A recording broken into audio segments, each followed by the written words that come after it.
Before the first twilight, Maria receives the letter and the umbrella from Beatrice.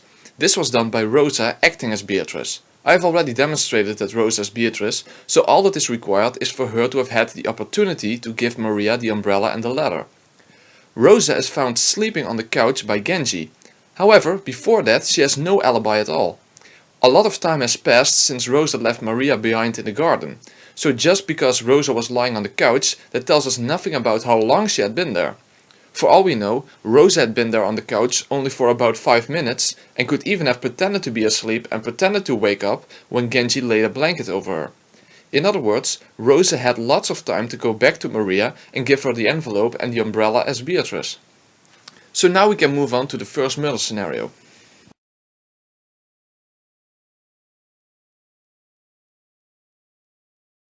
Six people are found in the garden shed, namely Goda, Rudolph, Kyrie, Kraus, Rosa and Shannon. The people standing outside can only see 5 bodies, but Nanjo, Cannon and Hideyoshi are inside the garden shed. Shannon's corpse is lying outside of Battler's and George's side. So what is Will's solution regarding the first twilight of the first game? Illusions to illusions. The corpse that cannot return to Earth returns to illusions. So what would be the explanation of the first twilight from the perspective of the official explanation? It would be as follows. There are only 5 corpses in the garden shed. Shannon is actually standing there in her Cannon disguise. Hideyoshi and Nanjo are Shannon's accomplices. In other words, Hideyoshi simply lied to George about Shannon being there. So the corpse that cannot return to Earth returns to illusions refers to Shannon's corpse being the illusion. Shannon wasn't dead to begin with. This would be the official explanation. At the end of Will's solutions to the first game, it seems to be suggested that Shannon indeed wasn't lying there and that if George would have walked into the garden shed, he would have seen that there was no corpse.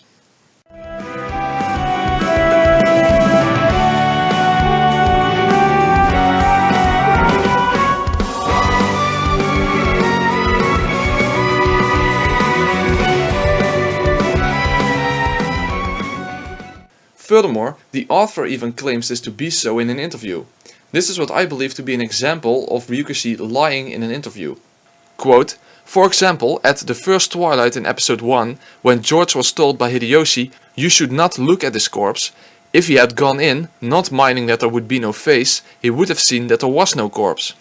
It would have meant the end of the incident. However, I have a superior explanation to this murder scenario. Furthermore, the official explanation is demonstrably implausible and unacceptable. First, let me explain why the official explanation is unacceptable. I will counter the official explanation with 2 blue truths. 1. It is impossible for Shannon and Cannon to be the same individual. I proved this in chapter 1.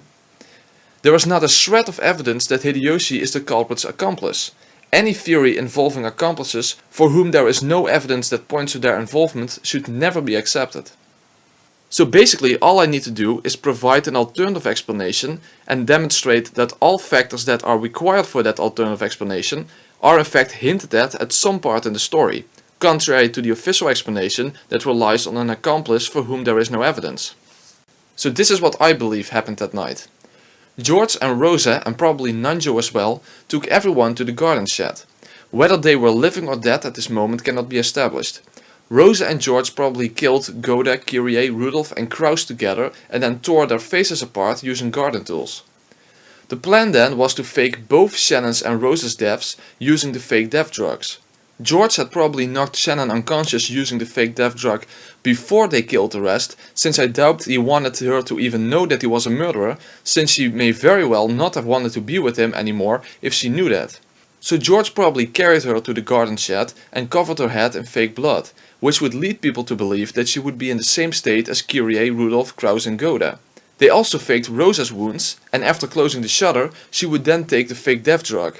In the morning, Dr. Nanjo would lie about Rosa being dead.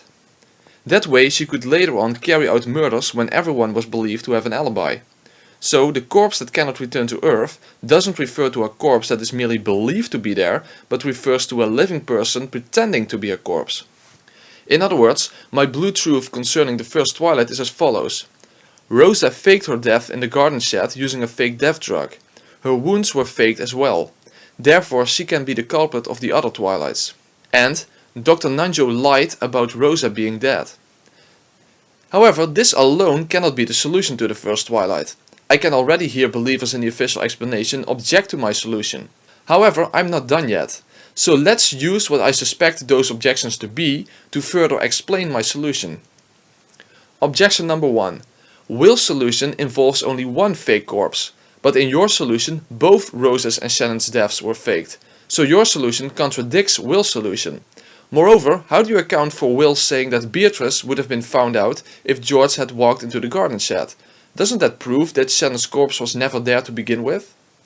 Response: I can fully well explain this through my betrayal theory. Remember that I said that Rosa wanted everyone dead, while George wanted Shannon to survive and therefore would fake her death. But in this scenario, Rosa and Shannon were locked inside the garden shed for the entire night together. So the issue of it being a dangerous game right from the start is the fact that George left Shannon behind in a state of fake death when he locked the garden shed that night. So when the crime was discovered the next morning, he believed that Shannon was lying there, still unconscious. However, Rosa never intended to leave Shannon alive. So, in other words, blue truth. That night, after the shutter was locked and George left, and before Rosa used the fake death drug on herself, Rosa killed Shannon and smashed her face apart. Therefore, the next morning there indeed were 5 real corpses and 1 fake corpse inside the shed. If George would have walked into the garden shed, he would have noticed that Shannon now truly was dead and that Rosa had betrayed him. So, Shannon was really present in the garden shed and she truly was dead. Hideyoshi and Cannon did not lie about what they saw. Hideyoshi simply prevented his son from going into the shed to protect him from the trauma of having to look at Shannon's mutilated face. So what Will and Claire are referring to has nothing to do with Shannon being Cannon. They were referring to the fact that Shannon was really lying there dead, and if George had gone into the shed, Rosa's betrayal would have been discovered. That's what abandoning oneself to fate is about. Rosa took a tremendous risk by killing Shannon when this could easily have been discovered. An alternative way for Rosa to have killed Shannon would be that Rosa used the poison to mess with the fake death drug that George used on Shannon, meaning that instead of getting her in a state of fake death, George truly killed Shannon without even realizing it. However, I prefer the direct method of killing by Rosa, yet both are possible. But there are probably more objections to my theory, so let's move on to the second objection. Objection number 2. Rosa was lying in view of Battler and the others, so how could she have been playing dead? Response: I advise you to all reread the scene where the garden shed victims are discovered. Battler never even mentions Rosa's wounds ever in that scene, only that she is among the people lying there. But even though Battler talks about his parents' wounds in detail and then mentions Krause's wounds as well, he never even mentions Rosa's wounds, or even Goda's wounds for that matter.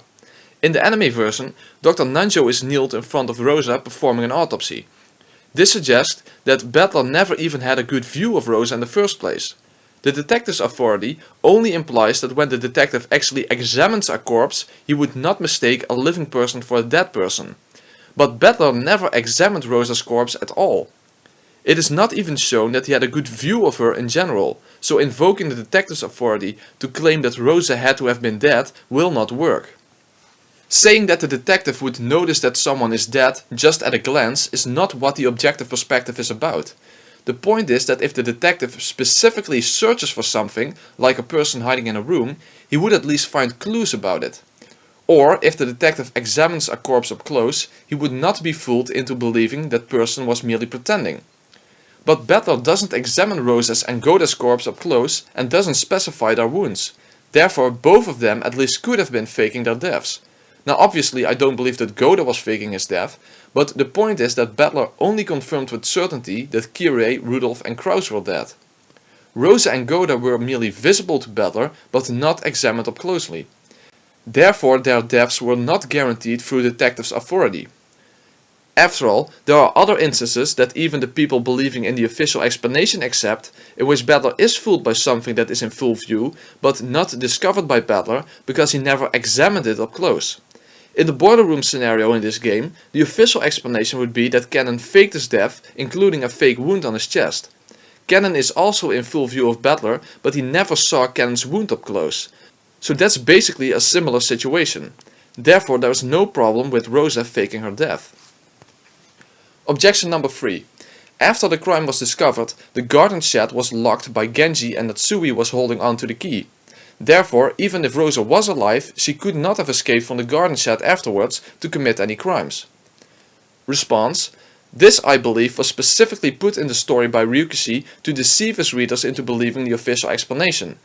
Because the garden shed was locked, it is suggested that the culprit must not have been present inside the shed, which would be the case if the Shikanon theory was true. However, this objection fails because not only can I explain how Rosa could have escaped from the garden shed after it was locked, and unlike the official explanation which invokes Hideyoshi's involvement without evidence, I can actually prove that it was possible for Rosa to escape the garden shed. In the fourth game, Battler uses a tool to destroy the shutter of the garden shed to gain entry after discovering Goda and Kumasawa's corpses. Since the garden shed is full of such tools, Rosa could have used one of those tools to destroy the shutter after it was locked and everyone had left. Battler never went to the garden shed afterwards, so we have no objective evidence that the shutter was intact after it was locked by Genji. I even have an alternative way for Rosa to escape the garden shed, namely by escaping through the window. We know that the window is small, but in none of the windows it is shown how small the window is. We have no proof that it isn't just big enough to let a person through. In fact, in the anime version, the window is definitely big enough to let a person through. In other words, there is no evidence that the window in the garden shed was too small for Rosa to escape through, and we at least have a hint that it would be big enough. Therefore, it would be possible for Rosa to escape from the garden shed even if the shutter was locked.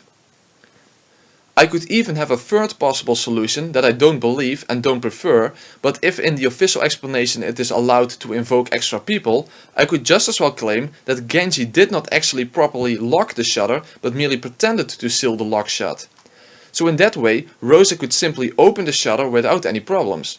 And given Genji's extreme loyalty to the family head, invoking his involvement is at least not without evidence, contrary to Hideyoshi's involvement. So even by using an extra accomplice, my theory is still superior to the official explanation. But having said that, I don't believe that Genji was involved in the first place. I personally prefer the solution that Rosa broke the shutter by using one of the tools inside the garden shed, since that is specifically hinted at in the fourth novel. However, escaping through the window is also a workable solution. Either of those will do. Therefore, my theory can account for everything regarding the first twilight of the first game. So let's summarize the factors that my theory relies on and how, contrary to the official explanation, all these factors are hinted at somewhere in the story. Fake death, hinted at in the fifth novel.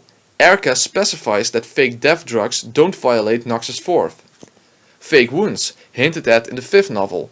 And Rosa's supposed wounds were never examined by Battler in the first place, not even mentioned. The shutter destroyed by a tool. Battler also does this in the fourth novel. The garden shed is in fact the place where tools are stored. The alternative way to escape, namely by escaping through the window. Hinted at in the anime that the window is big enough for a person to escape through. In the novel it is never mentioned that the window is too small to let a person through. And my other alternative way to escape, Genji pretending to seal the lock on the shutter. Genji's extreme loyalty to the family head is hinted at in multiple novels. And the alternative way for Shannon to die, by poison, hinted at in the fourth novel regarding Maria's death, showing that the culprit has access to poison. So that takes care of the first twilight. George is among the rest of the family and Rosa has escaped from the garden shed and has access to Goda's and Shannon's master key. So now let's move on to the second twilight.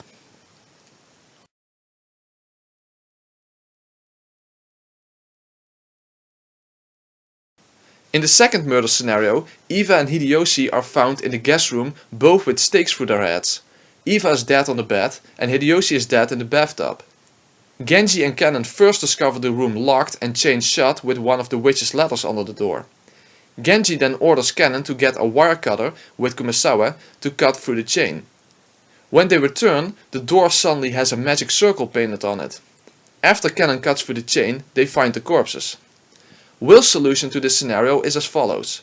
Illusions to illusions. A chain of illusions can only hold back illusions. So what would be the official explanation solution to this scenario?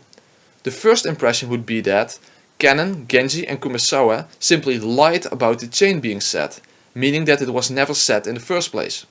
Or Cannon killed Eva and Hideyoshi after he cut through the chain, so he didn't discover the corpses, he produced them after the closed room was destroyed. That solution is also what the author basically says, or as I believe lied about in an interview. There he says the following, quote, "That portion was all based on the descriptions by the witnesses. But who was it who observed that those two had died within a chained locked room? If you start out like that, the people you should doubt come right to mind." However, even though these solutions don't have such terrible inconsistencies as the previous scenario, there are still some implausibility factors.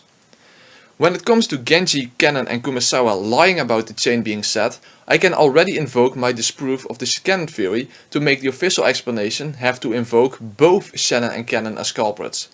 But I guess that some believers in the official explanation would at least be willing to accept that. But if the chain of illusions refers to the chain never having been set, then we would have to assume that Hideyoshi and Eva would leave themselves exposed in their room without setting a chain. Even if you assume that Hideyoshi and Eva were bribed by Shannon, meaning that you also have to invoke Eva as an accomplice, then they would probably still be extremely careful to not randomly trust a murderer. It's only natural for them to suspect that they could be killed as well. So I see it as very implausible that Eva and Hideyoshi would not protect themselves by setting the chain. Also, since the chain was found severed on the ground, you still need Kennen to have really cut the chain, but only from the inside rather than from the outside. So in that case it would be much easier to go for the explanation that Kennen destroyed the chain first and then committed the crime. But in what sense can we then speak about a chain of illusions? We also have to consider that Hideyoshi was murdered while taking a bath, meaning that he never saw the murderer coming. So if the murderer didn't just burst inside after cutting the chain, what I think this suggests is that the murderer was someone who they both trusted and would have had no problem with being in the room while he was in the bathroom part of the room taking a bath. And since it would be expected that they would in fact set the chain to be safe, they would probably only unset it themselves if a person they would never expect to be the culprit wanted to enter the room. Only George really fits that description, since he is their son. So here's my theory. George went to his parents' room and asked them to let him in. Given that it was their son, whom they trusted, Eva had no problem letting him in while Hideyoshi was taking a bath. Then George quickly killed them both. This only explains their deaths, not why the chain was set when Genji and Kennen went to the room. After all, George could not have been hiding inside the room since he was among the people that discovered the corpses after Kennen and Kumasawa. So this is where Rosa comes in, who would have been hiding somewhere inside the mansion and had just placed Kinzo's corpse inside the furnace in the boiler room. So, another blue truth. Rosa was hiding somewhere in the mansion and met up with George at a pre-arranged location. After George killed his parents, he left the room and joined up with the others in the parlor. Then Rosa entered the room and planted the stakes in the corpses. She then set the chain and placed the ladder under the door. Then she hid herself underneath the bed. After Genji and Kennen discovered the room chained shut and left again, Rosa went to unset the chain, painted the magic circle on the door, set the chain again and hid under the bed again. Then Kennen and Kumasawa broke the chain and discovered the corpses, and the rest of the family followed in. Here, George made a very smart move to make sure Rosa would not be discovered. He threw himself on the bed, crying over his dead mother. This would divert everyone's attention away from the bed, since no one would disturb someone crying over his dead mother. So the room was never properly checked, meaning that there was no problem with someone hiding inside. There are only two possible objections that I can think of concerning my theory. Objection number 1. How does this theory fit in with Will's solution? In what sense are we dealing with a chain of illusions here? Response: it's not merely a chain of illusions. Will says a chain of illusions can only hold back illusions. The second part of that sentence is important as well. After all, it is only assumed that a chain of illusions refers to the chain not being set. But that's merely an assumption. It doesn't have to refer to that. First of all, a chain of illusions doesn't mean that there was no chain in the first place, since whether it is set or not, the chain is at the very least there. So what is basically the function of a chain lock? Well, it is to keep people from entering the room even if they have a key. So what I believe this sentence, a chain of illusions can only hold back illusions, refers to, is that a set chain makes it seem like it acts like a lock to keep people from the outside coming in. But the culprit coming from the outside was the illusion, and I'm using the word culprit here to refer to the person who set the chain. The person who set up this scenario was hiding inside the room. In other words, the chain that made it seem like it prevented anyone from entering only could hold back the illusion of a culprit coming from the outside.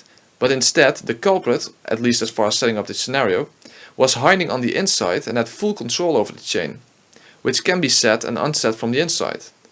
Given that interpretation, Will's solution can basically be rephrased like this.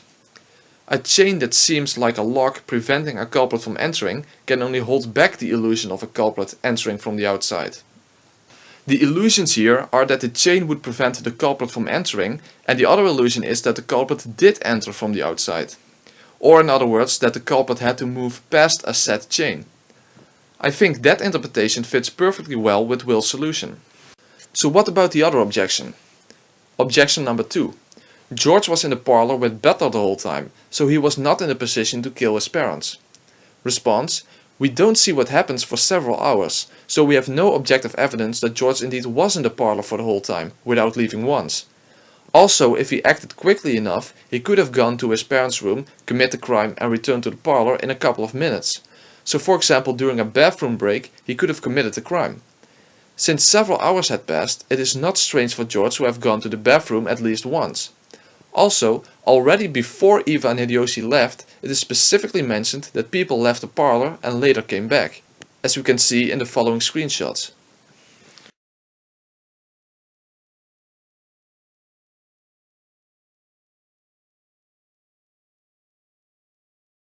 But even if you don't like that, then I can provide an alternative explanation in which George is not even involved in this murder scenario, namely as follows. Rosa was hiding inside the guest room from before Hideyoshi and Eva entered. When none of them were expecting anything, Rosa went out of hiding and killed them before they even realized what was going on. Then she hid herself again. This way the chain is not an issue at all anymore, since Rosa was inside the room the entire time. I still prefer my explanation that George killed his parents, but my alternative explanation works as well. And also fits just as well with my interpretation of Will's solution. In this case, my theories can account perfectly well for the second Twilight.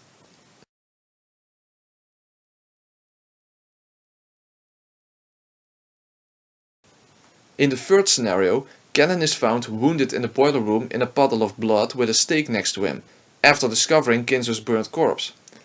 Nanjo then takes care of Cannon in the servant's room and is joined by a concerned Jessica.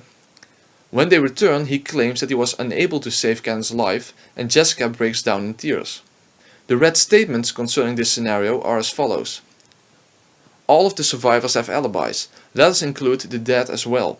In short, no kind of human or dead person on the island could have killed Cannon. Cannon did not commit suicide. Cannon did not die in an accident. So what it basically comes down to is that Cannon was never killed in the first place. In fact, he didn't even die. In other words, no one could have killed Cannon since Cannon isn't dead. Will's solution to this scenario is as follows. Illusions to illusions. The witch and stake of illusions can pierce naught but illusions. The official explanation of this scenario would basically be like this. Cannon faked his death in the boiler room. He is one of Shannon's personas and therefore the culprit. Nanjo is an accomplice and pretended that Cannon had died. Again, I invoke the fact that I have already demonstrated that it is impossible for Shannon and Cannon to be the same person, so you at least have to say that both Shannon and Cannon are culprits. But if you are willing to do this, there is no problem with this explanation. However, I can explain this scenario as well, given my own theory, in two different ways. The first way is almost the same solution as in my original Umineko Explained video. However, I don't believe this solution anymore, and I needed to adapt it a bit because of Will's solution. So even though this is not what I believe to be the real solution, I will still explain what it is, because there is also no evidence against it. And that explanation would be as follows. Cannon was confronted by Rosa in the boiler room, who wanted to make him the next victim. However, Cannon wanted to go against Rosa's plan and actually sacrificed himself, meaning that he tried to take his own life to not give Rosa the satisfaction of including him in her ceremony. Cannon failed to kill himself, however, and merely was wounded. Since Kumasawa and the rest came to the boiler room, Rosa quickly threw the stake into Cannon's blood and then escaped through the unlocked door leading to the yard. Afterwards, Nanjo gave Cannon the fake death drug to fool Jessica into believing that Cannon had died. This way, Cannon would not be able to reveal anything about Rosa. So basically, Nanjo would have assumed that Rosa had failed to finish off Cannon, so now he had a still living victim on his hands. Nanjo himself is not a killer after all, so even though he agreed to help Rosa, he would not go as far as to actually kill someone himself. However, just leaving Cannon as he was would be too great a risk. So Nanjo simply used the fake death drug to have Cannon be unconscious as long as necessary. If Rosa then wanted to finish the job, she would have to do it herself, but at least Cannon would no longer be a threat. To connect this to a Will solution, the stake of illusions applies to the fact that the stake was stained with blood, which gave the illusion that it was the weapon that pierced Cannon. The Witch of Illusions would not refer to Cannon being alone in the boiler room, but to the culprit being a person who was believed to be dead. In other words, Rosa was believed to be dead, yet she was still roaming the mansion as the murdering Beatrice, making her the Witch of Illusions. But as I said, I don't believe that this is what actually happened in the boiler room. Because even if Cannon was all alone in the boiler room and did in fact fake his death, like in the official explanation, then even in my theory, in which he is neither a culprit nor an accomplice, I can still very much make sense of that. So I truly believe that Cannon did really fake his death in the boiler room, even though he is neither the culprit nor an accomplice. Now some of you may probably be very confused by that, but remember what I said in the previous chapter about Shannon and Cannon probably being aware of what is going on, suspecting that Rosa indeed is carrying out the witch's epitaph. In the second novel it is suggested that Shannon is simply accepting her fate, meaning that she allows to happen what will happen.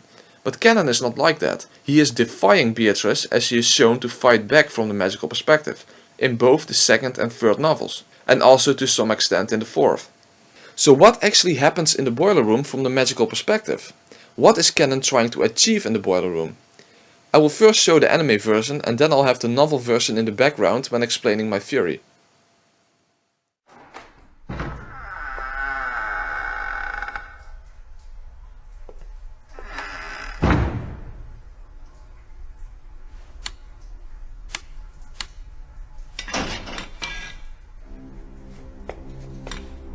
ルーレットは数字と赤黒にかけて配当を競い合う。だが赤黒のようなリスクの低い賭けは低い配当しか与えられない。逆に的中率の低い賭け方をして的中すれば高い配当が与えられる。親方様は天文学的に低い的中率にかけて的中することを奇跡と呼び、与えられる配当を魔法と呼んでいた。親方様とお前がどんな魔法を求めていたかは知らない。でもお前は忘れている。ルーレットには赤でも黒でもない目がある。そう、ゼロという目があるんだ。僕は一つだけ決めていた。もしシャノンが殺されて僕が生き残るようなことがあったなら、この身を投げ出してお前のルーレットを全て台無しにしてやろうと。僕はもう影じゃない。お前のルーレットのゼロなんだ。悪魔のルーレットはこれでおしまいだ。地獄にてさらに1000年、次の召喚者を待て。ベアトリーチェ。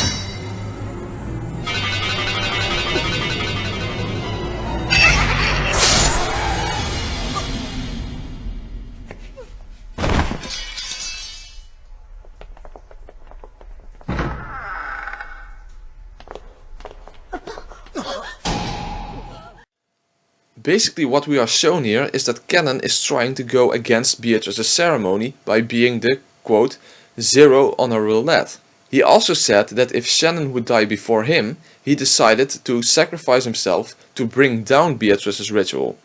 Basically, he is taking control of his own fate. So let's summarize what we know about Cannon.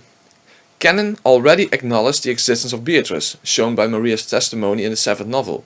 The servants and Nanjo acknowledged the new family head as Beatrice. From the magical perspective, Cannon and Shannon are shown to know about Beatrice's resurrection ceremony, the 2nd and 3rd novel in particular.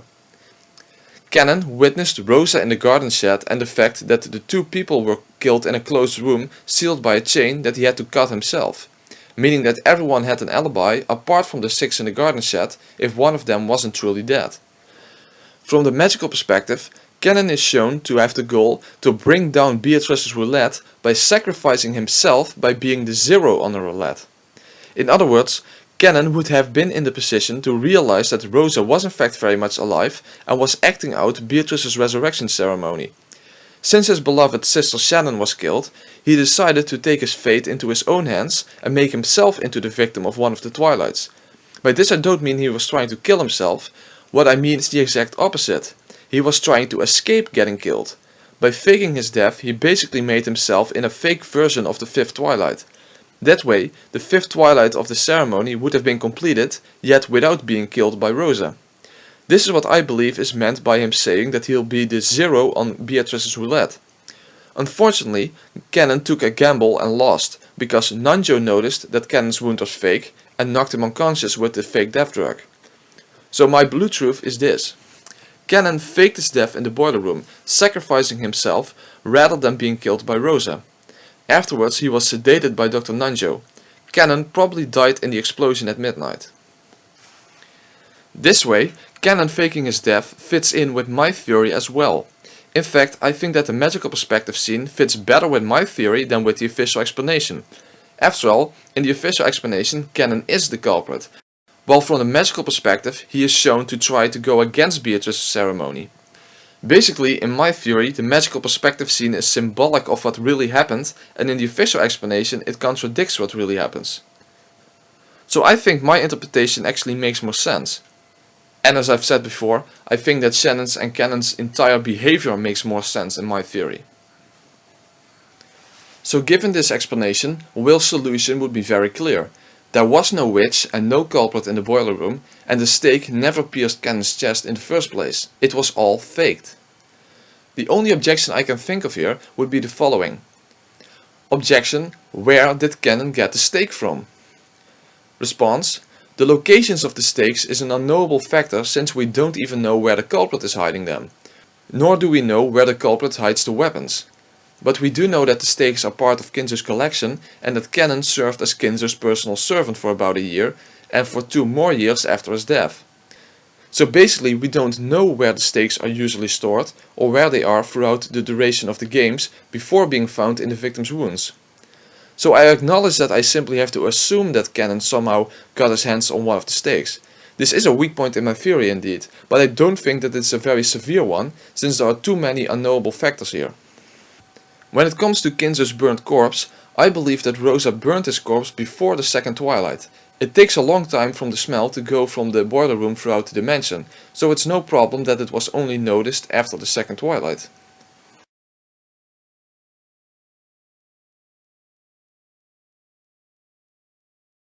Then the survivors locked themselves in Kinzo's room. Rosa expected this to happen, however, since it would be the safest room in the mansion. Since it would have been impossible for Rosa to kill anyone when they were locked inside Kinzo's study, she had prepared a letter beforehand to cause them to split up, which she had given to Dr. Nanjo. When nobody was looking, Nanjo quickly threw the envelope on the table, which led to Natsui forcing him, Kumasawa, Genji and Maria out of the room. I can be very quick about the parlor murder scenario, because it isn't really a closed room scenario to begin with, as 2 of the master keys are available to the culprit. In other words, my blue truth regarding this scenario is as follows. Rosa stepped into the parlor carrying a gun. She told her daughter to face the wall and sing a song. She then shot Genji, Kumasawa and Nanjo. Afterwards she dialed the number of Kinzo's study, left the phone off the hook, left the parlor and locked it with Shannon's or Goda's master key. So basically, even though Nanjo was an accomplice, Rosa still needed him to die for the ceremony. She was not willing to blast her own daughter's face off, however. She and Maria would die together in the explosion.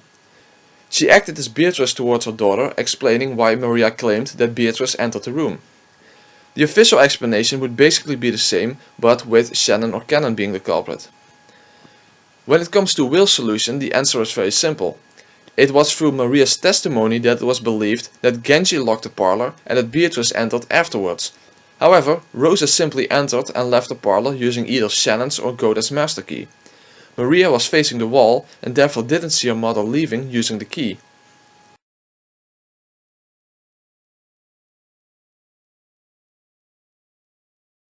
The final murder scenario of the first game is when Natsui is found dead with a bullet in her head. It is shown in red that this was a real shooting murder and not a suicide. The simplest solution is simply that Rosa was hiding somewhere near the parlor and shot Natsui, and the official explanation's version would be the same but with Shannon or Cannon as the culprit. There is however a problem with one of the Red's statements here that might actually have to do with terminology. Namely the following: there are no unidentified corpses and all of the survivors have alibis. Here it says that all survivors have alibis, so that would seem to include anyone who had faked their deaths as well, whether it be Shannon or Cannon or Rosa. However, I myself and most other readers I know of tend to interpret the term all survivors to refer to Battler's group. In other words, Battler, George, Jessica and Maria, or in other words, everyone who is believed to be alive. This is actually sort of suggested by the Red concerning Cannon in the boiler room, because there Beatrice specifically mentions the dead as well as people who have alibis, which already should actually be clear because they were dead. So it could be that we are dealing with a problem of terminology here. However, if that's not the case, I do have an alternative explanation ready that at least is possible, although I want to emphasize that I don't think that this is what really happens, but at least it solves the problem if the Red truly prevents anyone who is alive from being Natsui's murderer. So my alternative theory is like this. Cannon woke up after he had been sedated by Nanjo earlier. He got his hands on one of the guns and was going around the mansion trying to find Rosa to kill her. However, he bumped into Natsui, who assumed Cannon to be the culprit since she actually thought that he was dead and aimed her gun at him. Cannon and Natsui then shot each other, resulting in Natsui's instant death and Cannon bleeding to death. Because Cannon didn't die at the location where he was shot, the survivors never saw him, which made Natsui's death appear like a suicide. Again, I don't think this is really what happened, but at least it gets around to the problem of the Red. However, I suspect that the issue of the Red has to do with terminology, as I said before. But if it doesn't, I at least have an alternative explanation. Now you might wonder why I chose Cannon as Natsui's murderer instead of Rosa. Why not just claim that Natsui and Rosa killed each other? Well, the reason for that is because it seems like Rosa appears to the survivors wearing the Beatrice dress just before the bomb goes off. This doesn't happen in the anime version, but it does in the original novel. Just before the clock strikes 12, they see a female figure and Maria runs towards her saying that it is Beatrice. Then the bomb went off, killing anyone left alive. If I claimed that Rosa and Natsui killed each other, I could no longer account for Rosa appearing at the very end as Beatrice. But if Cannon and Natsui killed each other, then I can. Funny thing is that if this simultaneous murder explanation really is necessary, then Beatrice's appearance right before midnight becomes inexplicable from the perspective of the official explanation, unless you are willing to discard the Cannon theory part of it and have Shannon solely as Beatrice and that Cannon and Natsui killed each other right before the end. When it comes to the letter Natsui was reading not being next to her corpse, there can be multiple explanations. She could simply have put it in her pocket, threw it down somewhere out of sight, or there may never have been a letter to begin with and Maria was either lying or mistaken. Now there are some small issues left regarding the first game that I need to address. What about Rudolph's statement that he fears that he's going to be killed that night? Well, Rudolph is not being literal here. This statement only seems significant because he does in fact get murdered that night. However, as we know from the 8th novel, Rudolph was going to come clean to Kyrie that she really was Battler's biological mother after all. In fact, Rudolph makes this statement after saying that he wants to tell Battler and Kyrie something later that night. So what he was referring to is that Kyrie and Battler would get incredibly angry at him. In other words, Rudolph was saying, in a manner of speaking, you and Kyrie are going to kill me tonight because of what I'm going to confess. He's not being literal, it's simply an expression. What about the bloodstains on Natsui's door in the morning before the first twilight is discovered? Well, Rosa planned to have Natsui as one of the victims of the first twilight. However, when she snuck into Natsui's room using Goda's or Shannon's master key, I assume Shannon's master key as George would probably have knocked her out with the fake death drug before the murders because he wouldn't want her to witness those murders. But when Rosa snuck in, she noticed the scorpion medal on the doorknob. And given the quote-unquote rules of magic, Beatrice would not be allowed to enter that room. So she chose another victim. Oh, and for believers in the official explanation who would object to Rosa sneaking into Natsui's room, This is actually what Ryukishi said in an interview regarding the bloodstains on Natsui's door. The only difference, of course, that he said that it was Shannon, obviously. What about the gold that Krause shows to Natsui? Some people use the scene in which Krause shows Natsui that he's in possession of one of the gold bars as evidence that they were accomplices in the first game. However, I don't see how you can make sense of the first game with Natsui and Krause as accomplices, given that Krause's face was torn apart in the first Twilight, which would rule out Natsui's cooperation. And of course the simple fact that their involvement isn't required in any way, shape or form. It's very well possible that Krause is in possession of this gold bar in all of the games. I think it simply serves as a way to let the reader know early on in the story that the gold in fact really exists. After all, the scene doesn't suggest that Krause was given this gold bar by anyone in the first place, so I don't think this scene has more significance than showing that the gold is real. So that takes care of the first game. As you can see, I can explain the entire first game with Rosa and George as the culprits and only Nanjo as an accomplice. And my theory accounts much better for the howdunit of the first game than the official explanation does, in my opinion. Especially if you consider the impossibility of the Shikanen theory.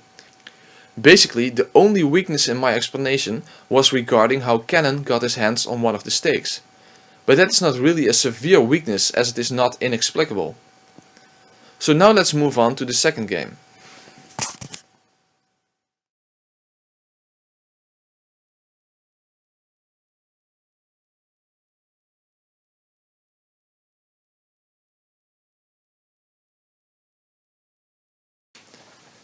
I can be extremely short about this murder scenario, since I've explained it already. It is both Rosa who claims that the door is locked and who supposedly unlocks it. The servant simply assumed that it was locked, since it is always locked and the key was missing. Only Rosa actually tries to open the door and then claims that it was locked.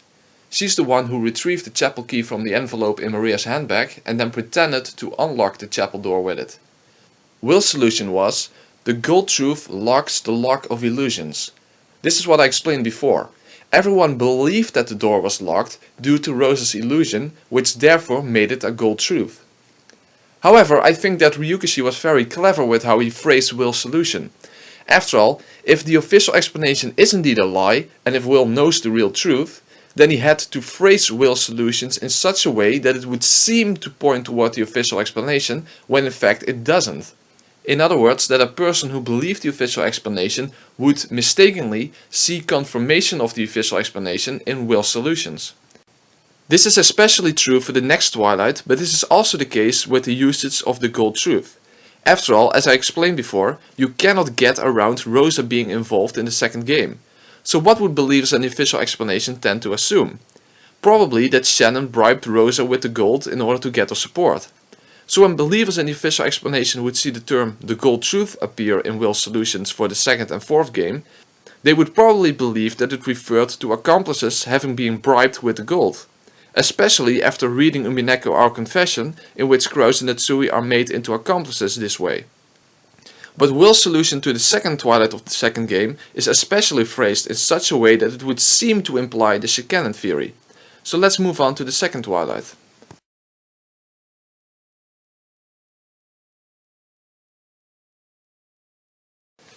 In the second murder scenario, Jessica is found dead in a room with a stake in her back and Cannon is missing. Will's solution here is as follows. Illusions to illusions. Illusions who have fulfilled their role don't leave a corpse. The official explanation here would be something like this. Cannon and Shannon are the same person. Cannon killed Jessica in a room and then locked the room with his second master key, namely Shannon's master key. Since Shannon ended her Cannon personality in that room, Cannon's death could be confirmed and read. An absolutely incoherent explanation, of course, but given this explanation, the meaning of Will's solution would be obvious. However, I've already demonstrated that it is impossible for Shannon and Cannon to be the same person. So Will's solution to the second Twilight cannot entail the Shikanen theory. So can we actually make sense of this scenario with Rosa as the culprit, but which also makes sense of Will's solution and the fact that Cannon's corpse is missing? First of all, did Rosa have the opportunity to commit this crime? Yes, she did. Rosa had sent Genji and Shannon to Kinzo's study earlier on, and then later she followed to borrow Kinzo's gun. So this means that Rosa had the opportunity to go to Jessica's room and kill Jessica and Cannon there.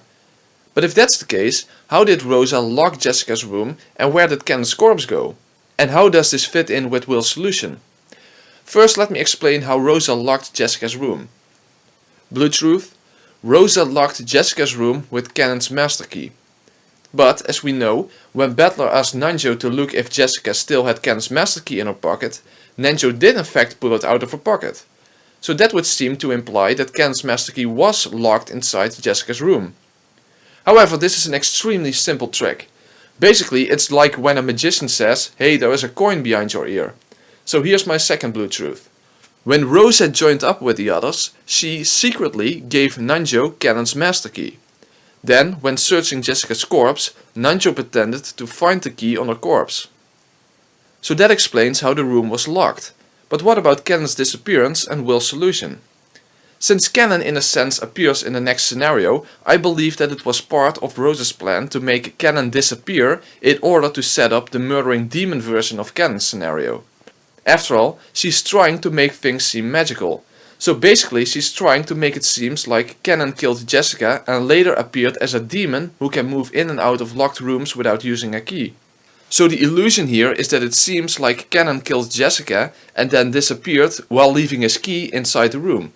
But in fact, Cannon is innocent and Rosa simply hid his body in another room. So to connect this to Will's solution, illusions who have fulfilled their role do not leave a corpse refers to the role Rosa gave to Cannon to serve as the illusion of being the murderer, and hiding away his corpse made it seem like magic. After all, when the crime is discovered and they discuss how it might have happened, Rosa is trying to make it seem like Cannon is the culprit. Her purpose was to make it seem later on that Cannon was behind the murder of Nanjo and Kumasawa, but not in a mystery way but in a fantasy way, namely through the testimony of the servants later on. This way the second Twilight can be explained as well. I actually have yet another reason to believe that Rosa was behind this murder, and a lot of you probably will know what I'm referring to, but I will leave that for the chapter on whistleblowing.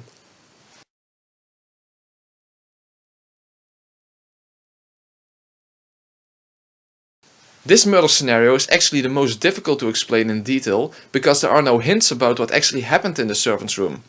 Will's solutions don't even include this scenario. So what actually happened here cannot be proven and there are multiple possible versions available. So I will simply give an example of what could have happened. The only thing that I am certain of is the following. The servants were forced to lie about what happened in the servants' room. First of all, there is no good reason to believe that Nanjo and Kumasawa were actually killed inside the servants' room. So let me give a possible version of what could have happened. First of all, Rosa made sure that all the servants went to the kitchen. Then she took Nanjo to the side and had a short conversation with him at enough distance from Battler that he couldn't hear what they were talking about, as we can see in the following clip.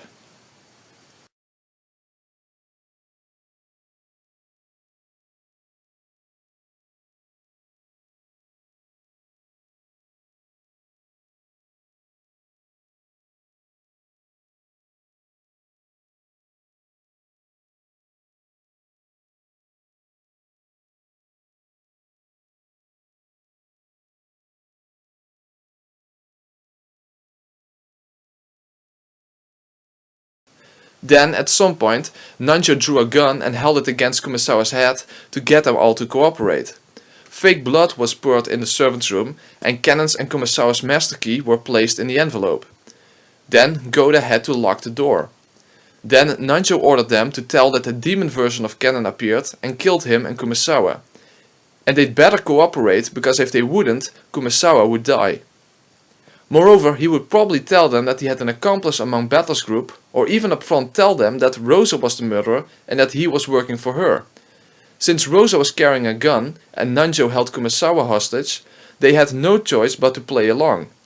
Nanjo then took Kumasawa away and hid somewhere in the mansion. So Genji, Shannon and Goda returned in shock to the parlor and gave their incomprehensible testimony of Cannon, who wasn't really Cannon anymore, killing Nanjo and Kumasawa. It all went according to Rosa's plan.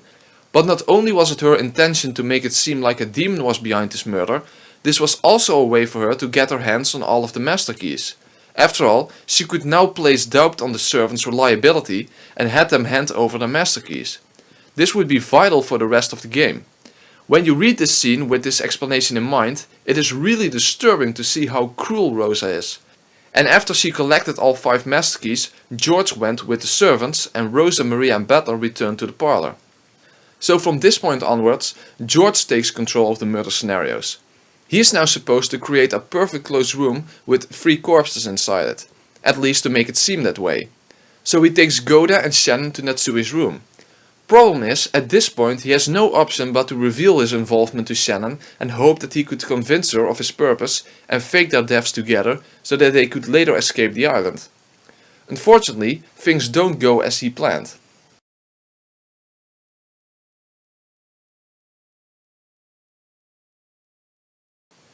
Now we arrive at what would probably be considered the biggest defense of the official explanation apart from the boiler room scenario in the first game.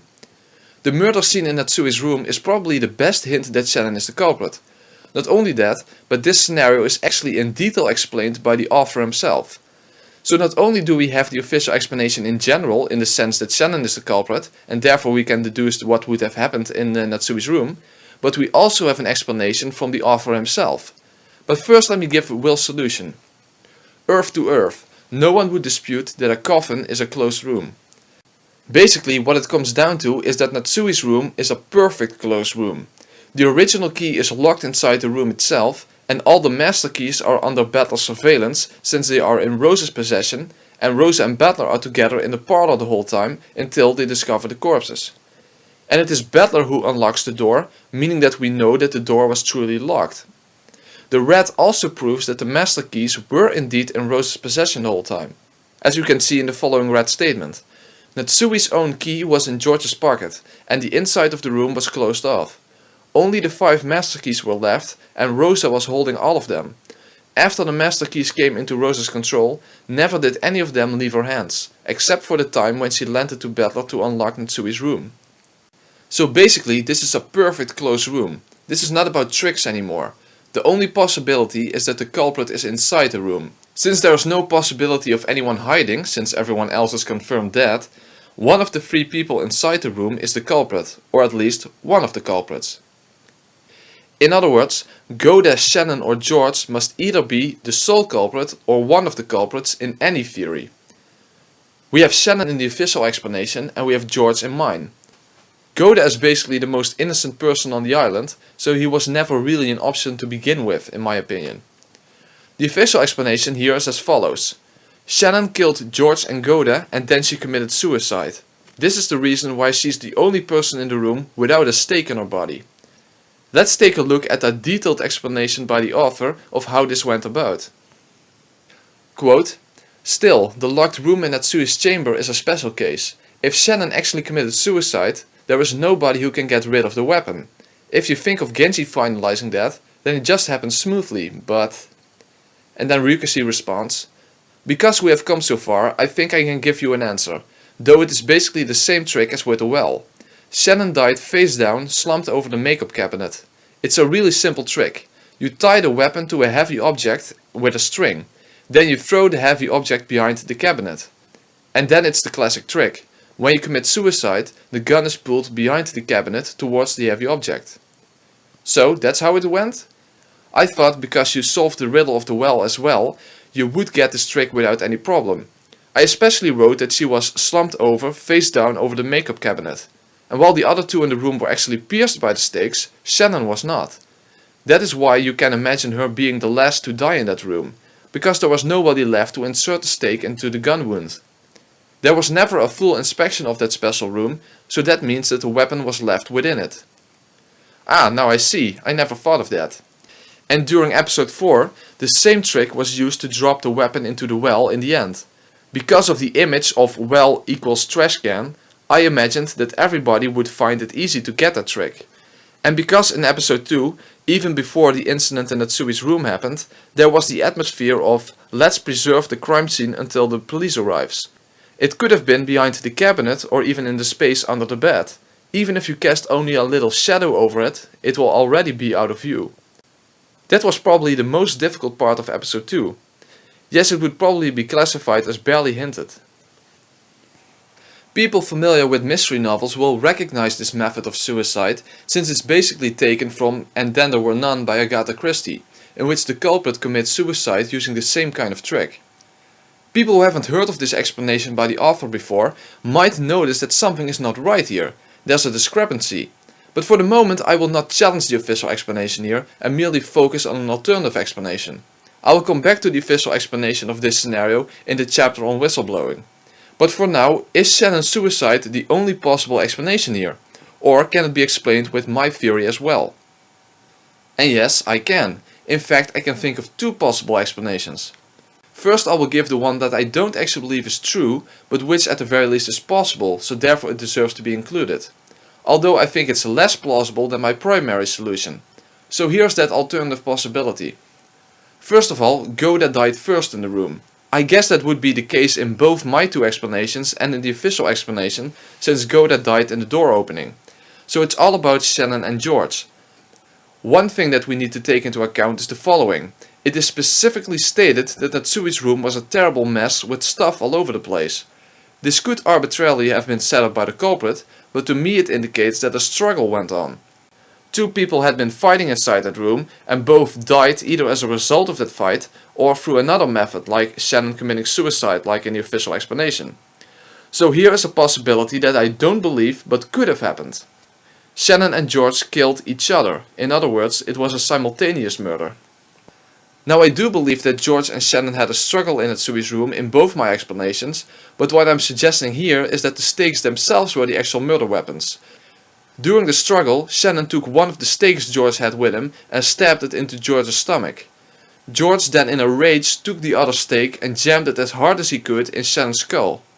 Given the fact that it's almost not humanly possible to jab a stake in someone's skull as deep as they were like in the second twilight of the first game, meaning that the stakes were jammed into bullet wounds, in this instance the stake only penetrated Shannon's frontal lobe, which resulted in immediate death, but the stake did not go deep enough to remain stuck in Shannon's skull and therefore fell out after she hit the cabinet, resulting in the stake lying next to her in a puddle of blood rather than being stuck inside her head. George, however, was lethally wounded as well and dropped onto the floor. Feeling completely defeated over his inability to convince Shannon to join him in their new future and being forced to kill her, George accepted his fate and bled to death. I don't think it can be denied that this is a possible explanation to this murder scenario. However, I don't think this is what actually happened. I do think that there was a struggle, but I don't think that a weak little girl like Shannon would be able to stand up against a young male adult who is trained in martial arts. Of course, we have to take into account that George didn't want to kill Shannon, but the point is that this struggle was not evenly matched. But I do think that George was forced to kill Shannon. After all, in other games, Shannon would not have known about George's plan and especially not about him being a murderer. But in this game, there would have been no way around of revealing that fact to Shannon, and instead of tricking her into believing that they survived some accident or whatever excuse George would have come up with, he had to come clean and convince her of completing his plan and fake both of their deaths and escape the island later on. However, Shannon wouldn't be convinced, especially after George killed Goda in front of her. So a struggle was the result, in which George, in a fit of rage, stabbed Shannon in the head with the stake and pushed her against the cabinet. Shannon fell face down on top of the cabinet with a stake next to her. So George's plan had failed and the woman he loved was dead by his own hand. However, he was at the point of no return. He could either kill himself or go on living without Shannon, but at least with a lot of money. Given his personality and his determination, he chose the second option. So even though he planned to fake both his and Shannon's deaths, he now had no choice but to merely fake his own. So George put something underneath his clothes to jam the stake into, so that it would look like the stake was inside his body. He could have used a piece of wood or some rolled up cloth or whatever. After all, faking such a wound would be pretty easy. Now some people may object to George faking such a wound, but if you accept the gun trick of the official explanation, which Ryukishi admits was barely hinted at, then there would be no reason why my trick would not be allowed. At least faking wounds is hinted at and even necessitated in other parts of the story. But even better, you do not even have the option to object to George having the stake in his body by his own doing. People who have paid attention would know why that is. but I will come back to this in the chapter on whistleblowing. But there is still something missing in my explanation, namely Will's solution. Will's solution suggests that everyone truly was dead in Natsui's room, and I suggested that George faked his death. But here is where my betrayal theory comes into play, and the fact that Rosa doesn't want to leave anyone alive. So my blue theory is as follows. George killed Goda and Shannon in Natsui's room and then used the fake death drug to fake his death. However, Rosa had poisoned the fake death drug, resulting in George unknowingly killing himself. But wouldn't the poison leave traces behind like it did on Maria in the 4th novel? Well, that's the reason why when Battler, Maria and Rosa entered the room and Battler confirmed both Goda's and Shannon's deaths, Rosa prevented him from investigating any further. Battler never had the chance to examine George's corpse, he only sees him from a distance. Rosa is the only one who examined George up close. I mean, just reread this scene if you want to make sure. Therefore, whatever hints there would have been of a fake stake wound or little traces of foam on George's mouth from the poison would not have been seen by Battler. So by preventing Battler from examining George, this closed room murder became complete. Okay, here is a last minute addendum I wanted to add after I had already finished the video, but I was informed by another viewer that it was actually even possible for Rosa to kill George and Shannon and Goda in Natsui's room. Because when Genji went to inform Rosa that he had found Kumasawa and Nanjo's corpses, his knocking on the door actually woke up Battler, who had been taking a nap in the sofa. Rosa could even have snuck sleeping pills or something into Battler's food, since they had been eating food that they took with them to the parlor. So if Battler was asleep, it would have been possible for Rosa to sneak out of the parlor, kill everyone and return again. And since she was holding all of the master keys, it's easy to explain Natsui's closed room. So that means that there is yet another possible solution to that scenario. All that's left are the deaths of Nanjo and Kumasawa.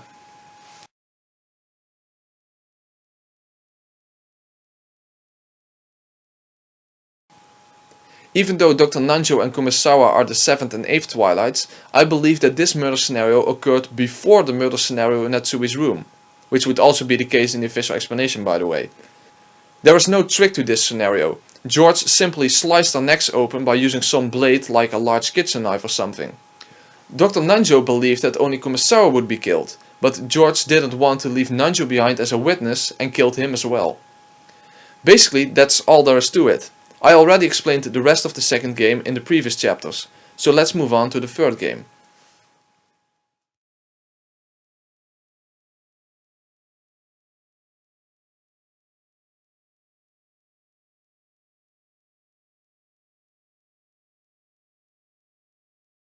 I've already explained the majority of the third game in a previous chapter, so let's move on to the first scenario, the 6-linked closed room scenario. Before I begin with my explanation of this scenario, I first want to say that I don't see any reasonable way that this scenario can be explained given the official explanation. As I explained way back in chapter 1, the red statement concerning the deaths of the 6 people both proves that Shannon and Cannon are separate people and that there are 6 dead bodies. So no room for wordplay around personalities or stuff like that. The 6 people have to be truly dead no matter what wordplay. In Umineko Our Confession there is a similar closed room chain made in which Shannon commits suicide in the chapel using the same trick as how she supposedly killed herself in Natsui's room. However, that trick cannot be used to explain away the closed room chain in the 3rd novel, since there is the red that none of the 6 committed suicide.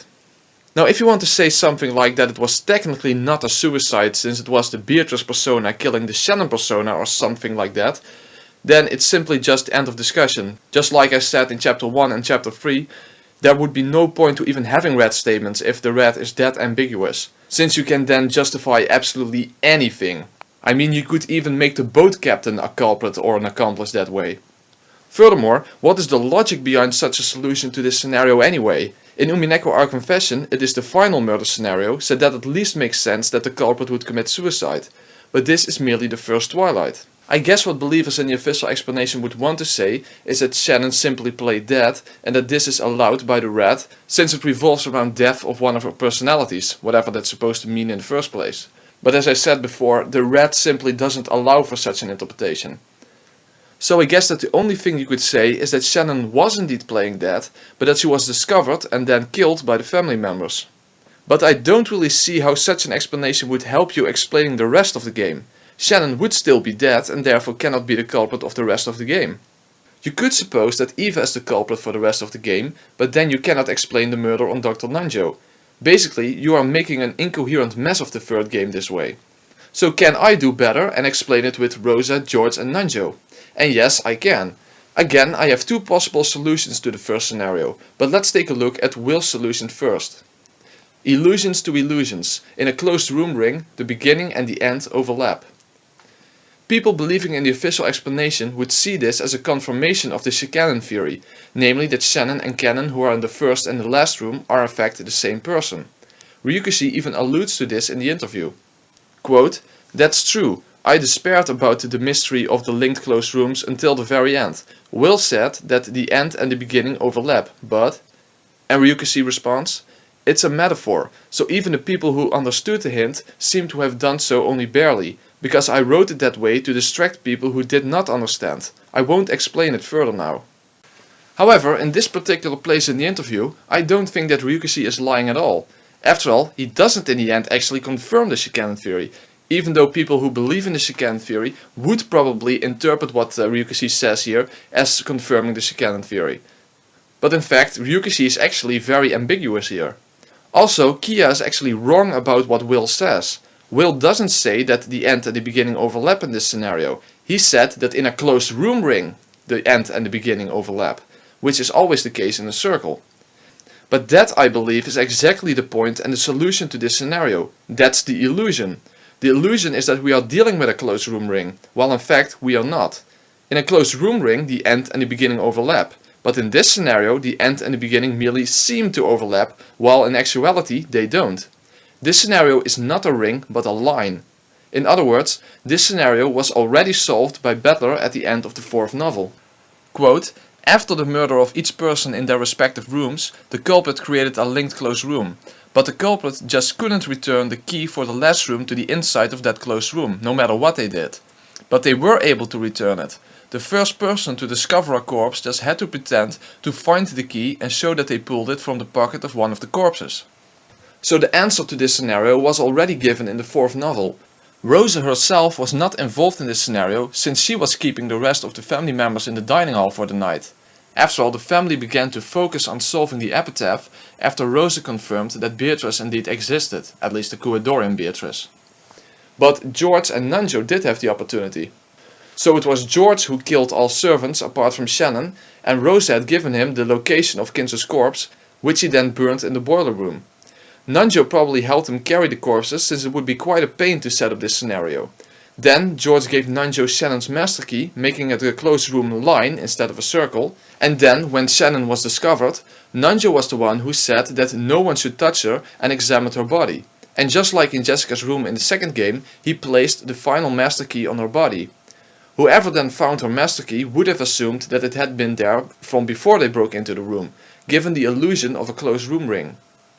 That is what Will meant by his solution. In a closed room ring, the end and the beginning overlap, like in a circle. But that's exactly what the illusion was. But then we should wonder why Shannon died. After all, George would have faked Shannon's death instead of killing her. But the red proves that Shannon was dead. Well, before I can go into that, we first need to consider another red statement, namely the following.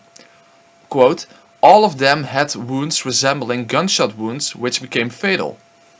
Now in the comment section of my original Umineko Explained video, somebody told me that I read this sentence the wrong way, because I took this sentence to mean that all of the victims had fatal gunshot wounds. But he said that it means that the victims had wounds which resembled fatal gunshot wounds, in which case those wounds were not what killed them. But regardless, I can explain this scenario in both cases. Since I'm not sure which of the two is supposed to be the right reading, I will give two explanations. So here's the solution if the wounds were not necessarily what killed the victims. George faked a wound on Shannon which would appear like a fatal gunshot wound. He then used the fake death drug on her. However, Rosa had poisoned the fake death drug. Therefore George unknowingly killed Shannon. And here's the second solution if the victims did indeed all have fatal gunshot wounds. The death proclamation was made sometime after the victims were discovered, so there's no problem with one of them dying after the closed room was destroyed. Rosa was not present among the people who went inside the parlor where Shannon was. That means that all she had to do was to enter the parlor herself after the rest left and shoot Shannon. As long as this happened before the death proclamation was made, then there is no contradiction. Now you will all of course demand of me to prove that assertion that Rosa stayed behind when the rest of the group went into the room.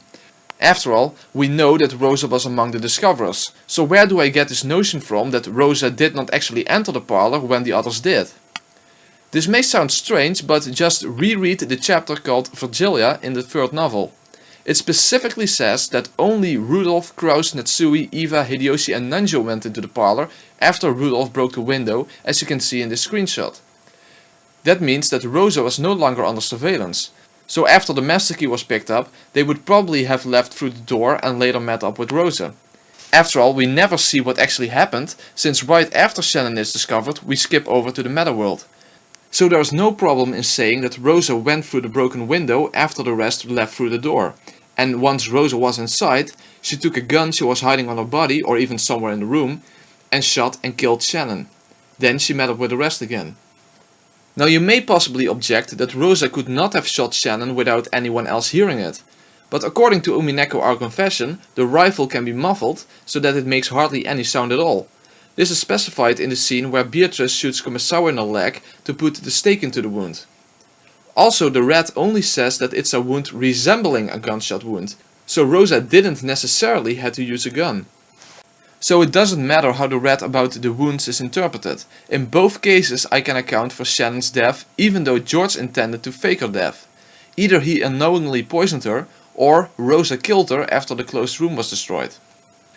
The only thing that I find strange is how the rat is phrased just before Battler gives a solution, since it seems to suggest that all the keys were locked up inside the closed rooms, as you can see in this screenshot.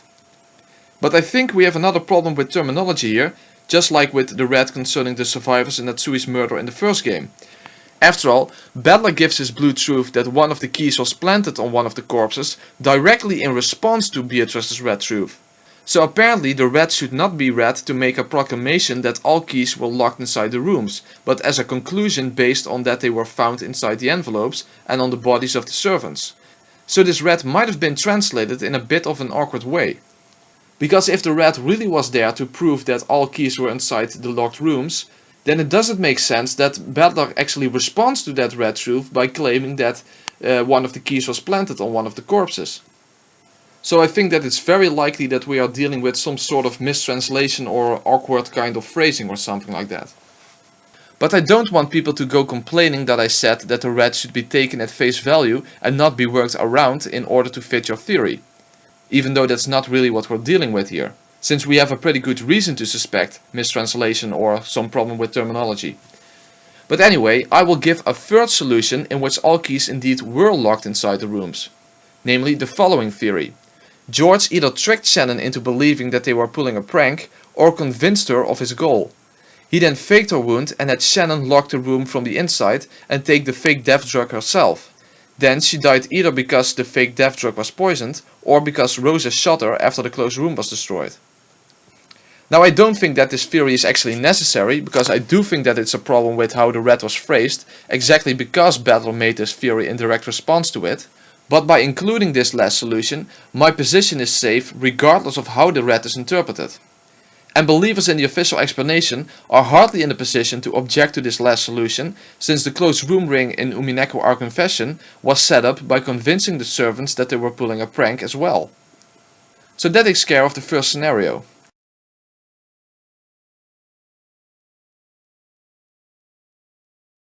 I've already explained the second Twilight in a previous chapter, namely that Rosa wanted to stop the murders because Eva solved the epitaph. However, George didn't care about Rosa's absurd ceremony, and in the resulting fight, Rosa was thrown on the fence, and then George had to strangle Maria on the spot since she was a witness. Will's solution simply refers to the fact that there are no illusions or mysteries surrounding this murder. There is no closed room or anything else out of the ordinary. It is simply two people who are murdered and nothing that even remotely would suggest magic. The only difficulty here is the same one I have regarding the third murder scenario, so let's move on to that one first.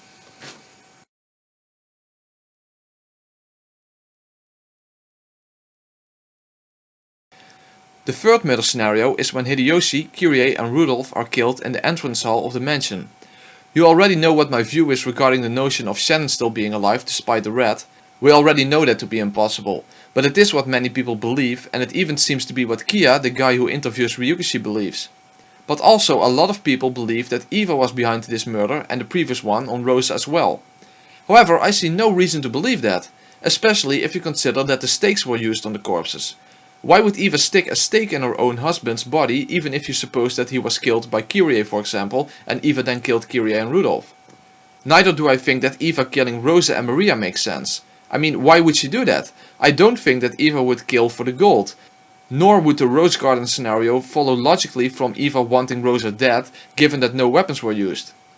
So sure, it's possible that Eva committed these crimes, but it doesn't really make that much sense and it's also not required. Anyway, it is actually true that Eva was probably not in her room since Hideyoshi had been smoking in that same room. But Eva's absence can be explained in other ways than going to Rosa to kill her. Remember that if Rosa is indeed Beatrice, then Eva would now know the truth behind what has been going on the island. So given all the new information she now had, like knowing that Kinzu truly was dead for 2 years already and such, I think Eva slipped out of the room to make certain preparations. After all, she discovered the gold and now she must find a way to get it off the island. And especially to make the rest of the family accept this. But also, Eva would know that she could still be in danger, because even though Rosa had come clean to her, Eva would also know that Rosa herself wasn't the one who killed the servants. After all, Rosa was with Eva the whole night in the dining hall. So just because she could have killed Rosa and Maria, it doesn't mean that she actually did it.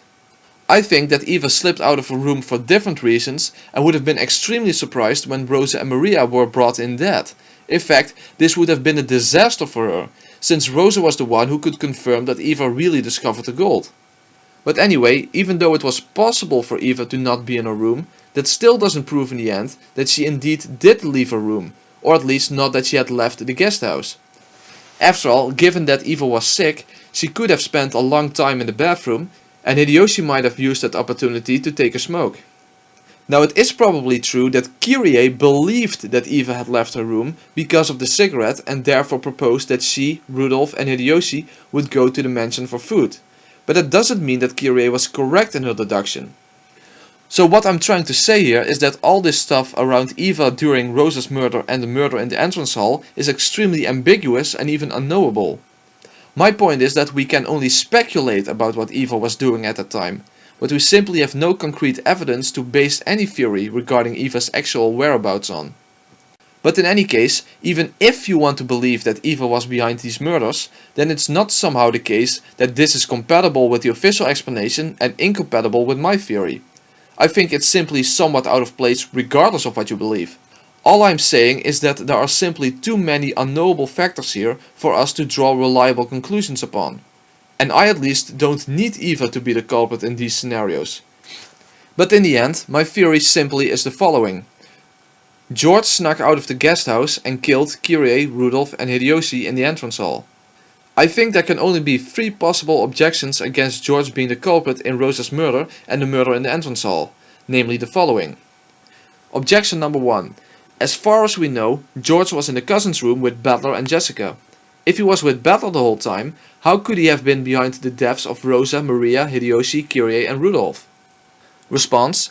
I think this is a fair objection, but just like in the case of Natsui's room being locked before the phone call in the 5th novel, it's an unprovable objection. After all, we don't really see what happens in the cousin's room much, so we don't know if George was under the constant surveillance of Butler. Also, consider that it's not that strange for George to ask to be left alone for a moment, since he had lost Shannon. In fact, he does so before he escapes out of the window of the guest house later on in the game. Also, Butler mentions at one point that they were all taking a nap in the cousin's room. Also, George could have said that he went to his parents' room. So even though it's a fair objection, it's not one that can be proven to be true. And there are all kinds of ways to get George out of the cousin's room without being really suspicious. So basically, all I need to assume is that George was not under Butler's constant surveillance around the time Rosa, Maria, Hideyoshi, Rudolph and Kirie were murdered.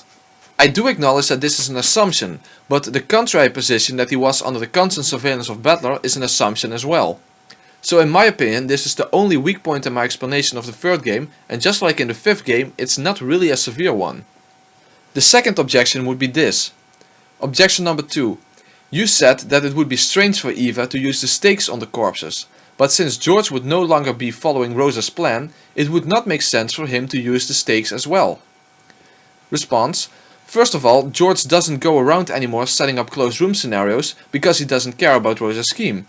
So he does indeed just kill whenever he has the opportunity. However, given that the first murder scenario was still according to Rosa's plan and therefore seemed magical and had black magic symbols on all the doors, using the stakes would at least provide more confusion and fear. And since George was a culprit from the beginning, he would have known about the stakes. But Eva would specifically have to have been told by Rosa after finding the gold. After all, no stakes had yet been used. So I think that this at least fits better with George as the culprit than Eva, but I understand that this is all a bit subjective. The final objection has to do with Will's solution. Some people may interpret this to affirm that Eva was the culprit, since it implies that we should take these scenarios at face value. However, I think that's a very shallow approach. After all, if you take that literally, you would have to believe that they truly were killed by a witch version of Eva rather than Eva herself. Moreover, Rosa and Maria were in the end killed by Beatrice and not Eva Beatrice. Furthermore, in the next scenario, Will specifically mentions the quote-unquote obvious culprit, which he doesn't do in these two scenarios. So why wouldn't the solution to the next scenario also be no falsehoods in the final moments as told, if all three scenarios have Eva as the culprit? What I get from Will's solution is that there are simply no tricks behind these murders. There are no closed rooms or anything else suspicious. There are simply people found dead and that's it. I think that's all what Will is referring to. It has nothing to do with who the culprit is. So in conclusion, what I believe happened is the following. George followed Kyrie, Rudolph and Hideyoshi from the guest house and then shot Kyrie and Rudolph first since they were carrying the guns. Then he shot his father as well and planted the stakes in their bodies and went back to the guest house. There's basically nothing more to it.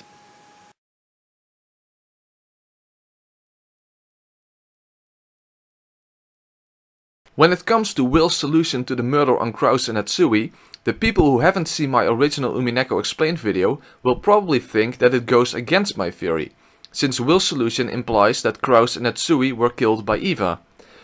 However, the people who have seen my original video know already that I believed this to be so before I read any of the Chiru novels. So Will's solution actually confirms what I said way back in the original video. My theory was that George never intended to kill Krause and Hatsui at that specific point in time. Instead, he went out of the window in order to get to the mansion undetected and had Nanjo lock the window behind him. Eva then went to make coffee for Krause and Hatsui and put poison in it. And this is exactly what Will's solution implies, which is as follows. Earth to Earth, the obvious culprit wields a mutable blade. The obvious culprit almost certainly refers to Eva, and a mutable blade would suggest a weapon that can change form or melt or something like that. So it seems to me that it implies that Eva used poison to kill Krause and Hatsui, which is what I already stated in my original video. So why did I think that this murder scenario was done by Eva, even though I have George and Rosa as the culprits for all other murder scenarios? And contrary to what most people believe about the previous two murder scenarios, I did not have Eva as the culprit for those scenarios. So what makes this scenario so different? Well, basically there are two reasons. 1. George was most likely not the one who killed Krause and Hatsui, since he escaped through the window without going to the first floor of the guest house. And apart from George, there was no one left to kill Krause and Hatsui. After all, Battler, Jessica and Nanjo are all confirmed in red to not having murdered anyone. And 2. Eva actually has a motive in this case. And by now I can add in a third reason, namely that Will specifically mentions the obvious culprit in this scenario, which he didn't do in the previous two scenarios. However, I still believe that Eva probably had not set up the scenario in which Krause and Hatsui lay under the arbor with strangulation marks on their necks and stakes on their legs. She did kill them, but she probably was really surprised herself to find them in such a state and at a different location from where she had killed them. But I'll come back to that in a minute. So first, why would Eva kill Krause and Hatsui? In order to understand this, you have to look at it from her perspective. Let's forget about belief in magic and some unknown person hiding on the island for a minute. If Eva would have ruled out those options, who would be the main suspects for being the culprit in Eva's eyes? The only survivors beside her were Kraus, Natsui, Nanjo, Jessica, George and Battler. Even though George is the true culprit, she would probably rule out her own son, especially given that Hideyoshi was killed. Battler had lost his parents as well, so he would be an unlikely suspect. Nanjo would be a possible suspect, but he was an old man for whom money would probably have less value than to Kraus and Natsui. But most importantly, Kraus's immediate family was still completely intact. Battler had lost his parents, Rosa and Maria were both killed, and she and George had lost Hideyoshi. But Kraus and Natsui were both alive as well as a daughter. Their little family was still complete. Moreover, all the siblings apart from her and Kraus were dead. In other words, if she also would be killed, then no one would be entitled to the gold anymore. Kraus would be the only remaining child of Kinzo. Also, if Eva would reveal that she solved the epitaph, she no longer would have any support from the other siblings. Kinzo was dead as well. So even if she told them that she solved the epitaph, there would be no way that Kraus and Natsui would allow her to keep the gold. In other words, I believe Eva began to fear for her and George's lives. I think she believed to have found the culprits, so she decided to poison their coffee. Then she would go and arm the bomb to make the evidence disappear, hoping that nobody would go down to the first floor in the meantime. But then why were the corpses found under the arbor with stakes in their legs and fake strangulation wounds on their necks? Well, let's now try to look at things from Dr. Nanjo's perspective. What if Nanjo did in fact go down to the first floor and found Natsui and Kraus dead even though he had helped George escape from the guest house earlier on? So a murder occurred that had not been part of their plan in the first place and Eva would be missing. Therefore, Nanjo would have realized that Eva must have done this. However, Eva was holding a gun, so if he had to defend himself to her, he would probably be in a weak position. He probably also realized that he had been quite foolish to help George escape from the guest house, since he and Eva would have been the only suspects to have locked the window. Also, Nanjo would probably be able to see that Kraus and Natsui were poisoned, and that would put the suspicion even more on him as he is a doctor. So Nanjo had to think of a plan. He decided to stage Kraus's and Natsui's corpses under the arbor away from the guest house. He had been the one holding onto two of the stakes, which Eva of course wouldn't have known. And in order to make it not seem like they were poisoned, he used a rope to make it look like they were strangled. In that case, a martial artist like Eva would probably be more suspicious than an old guy like him. But he wasn't just trying to put suspicion on Eva. After all, it would be smarter to not make her look too suspicious either.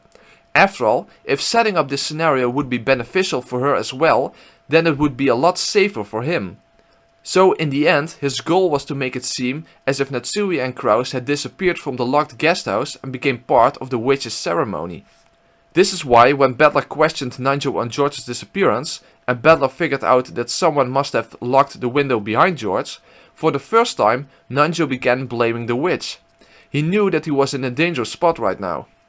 So Nanjo had placed Natsui and Kraus under the arbor and jammed the stakes into their legs. So when Eva came back she would be really surprised, but she wouldn't be in the position to say anything about it, obviously. In fact, it would be beneficial for her. So now let's move on to when George's supposed corpse is found in the parlor.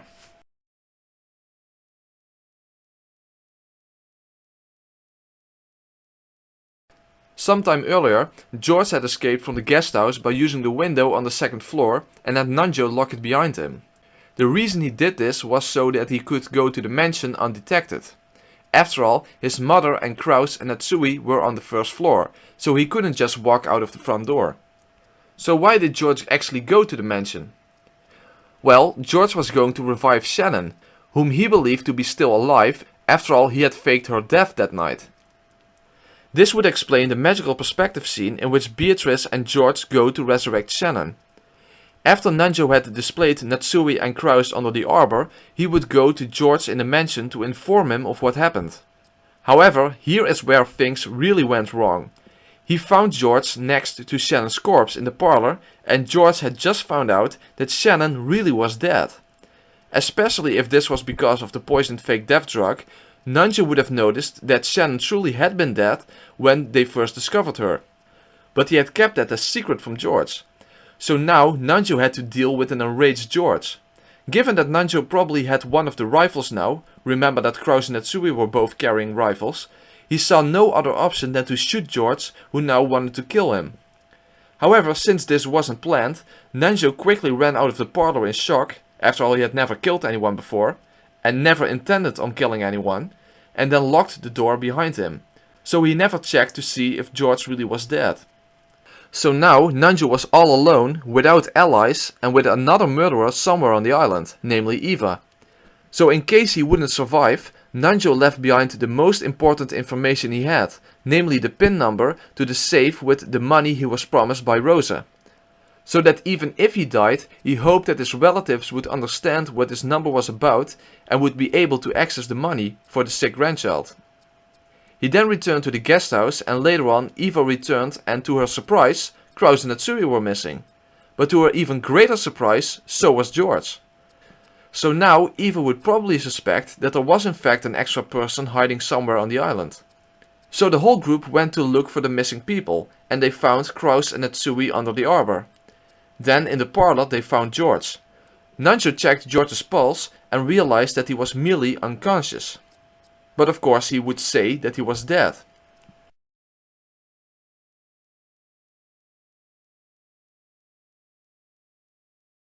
From this point onwards I have already explained what happened in chapter 3. Basically Nanjo left Jessica behind in the servants' room to finish off George. But George had regained consciousness already and took his revenge on Nanjo when he stepped out into the hallway.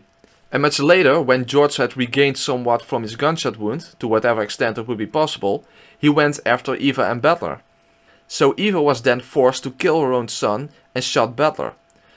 She then escaped to Kubadorian and had the bomb destroy all evidence to create a cat box so that the world would never know that her son was behind the murders that occurred that day.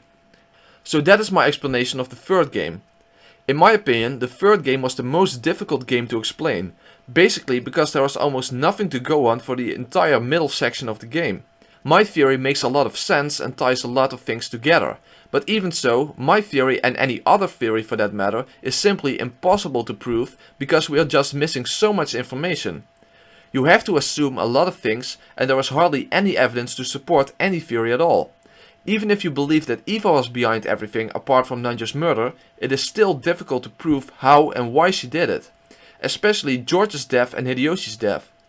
You can speculate a lot, but you can prove very little.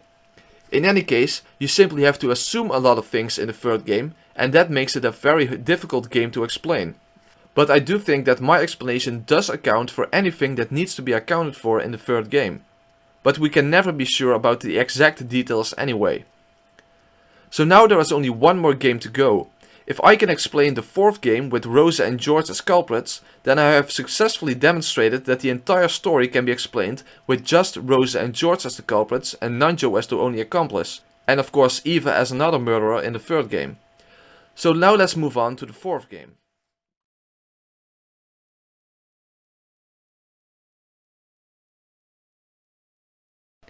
In my opinion, the fourth game is the easiest of Beatrice's games to explain, since there's very little to explain in the first place.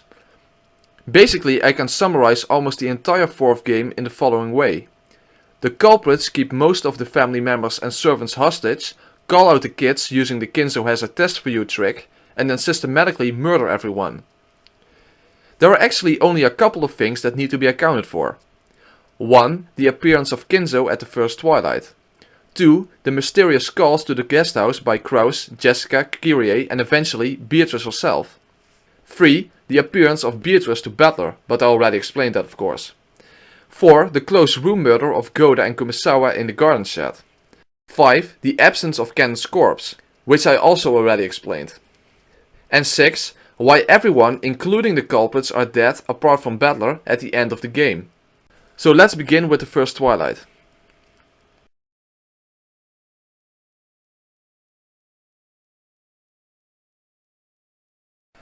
The appearance of Kinzo was basically already solved by Battler at the end of the fourth game. The new head of the family is the new Kinzo. In other words, Rosa is the new Kinzo. Now some people may object that there are also some red statements concerning people only being able to use their own names in the sixth game. However, if we regard the inheritance of Kinzo's name as a title instead of a replacement for one's name, which makes a lot more sense by the way, then there is no contradiction. Kinzo means something like goldsmith or gold storehouse. Basically, you should regard it as a title along the lines of president or king or whatever. It is not a replacement for your own name or even a second name. So that resolves any apparent conflict. After all, titles are allowed since some people already have titles. For example, Rosa is the president of her own corporation and so is Rudolph. So basically what happened at the family conference was that everyone acknowledged Rosa as the new Kinzo. But what led up to this? Because this doesn't happen in any other games. What I believe happened in the fourth game is that Rosa had to use her own contingency plan. Just like George had a backup plan which he used in the fifth game, Rosa had some sort of backup plan as well, at least to some extent, since the fourth game comes a bit across like being improvised.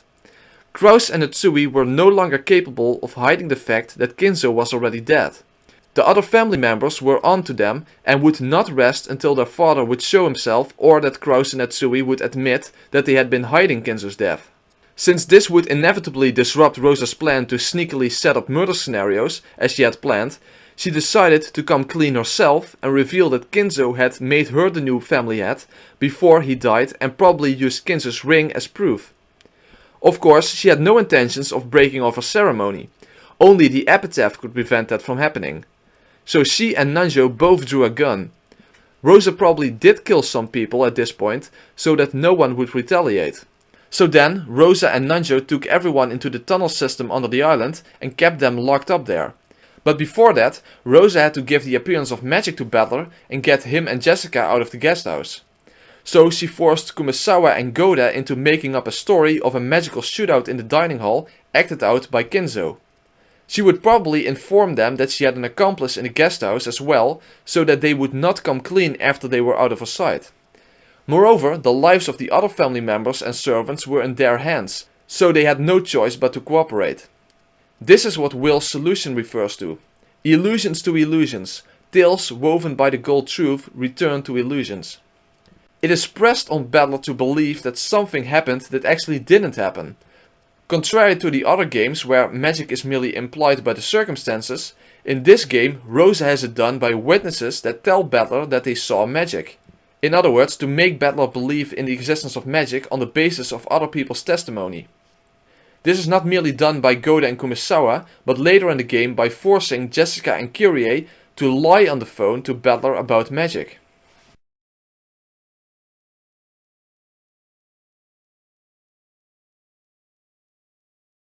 So at the second Twilight, Jessica and George both left the guest house, and I believe that it was George who then forced Jessica to call Battler from her room. That's how Jessica quote-unquote knows about George having been killed. Afterwards, George killed Jessica. At what exact point George himself got killed I cannot be sure of, but I do believe that he is the one who killed Goda and Kumasawa in the garden shed. But let's move on to the third murder scenario first.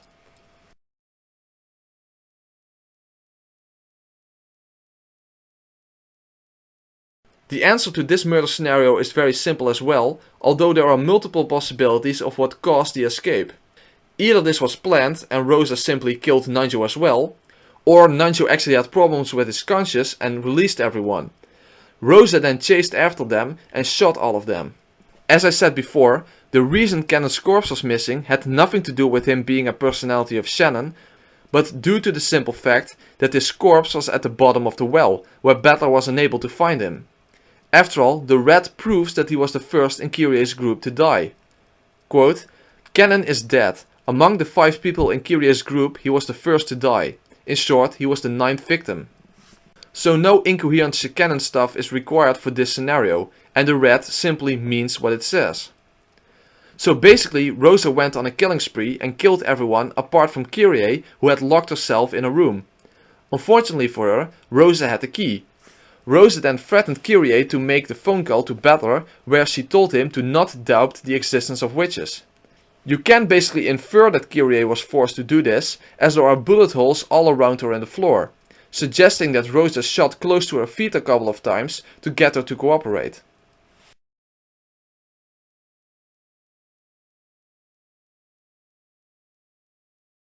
So now we are at the final closed room scenario and the only one in the fourth game.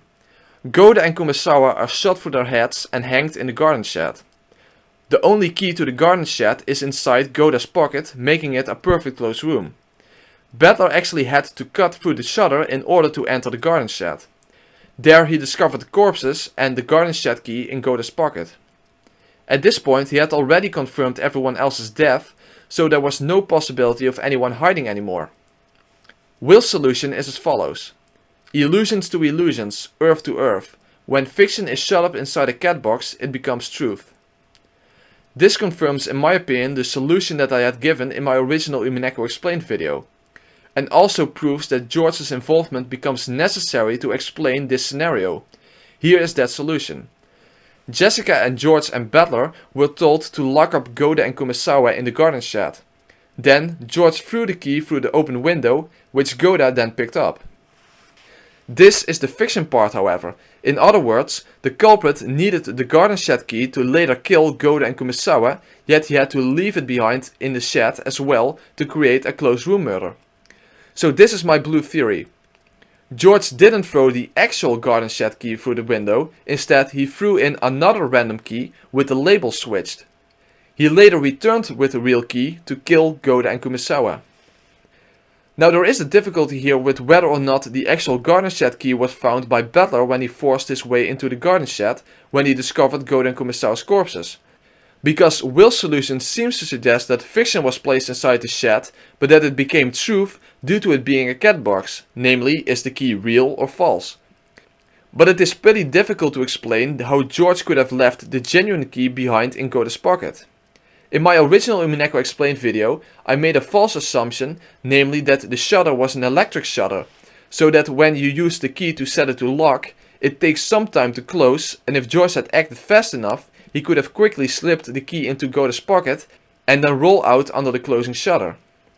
However, this is not the case at all. It is not an electric shutter.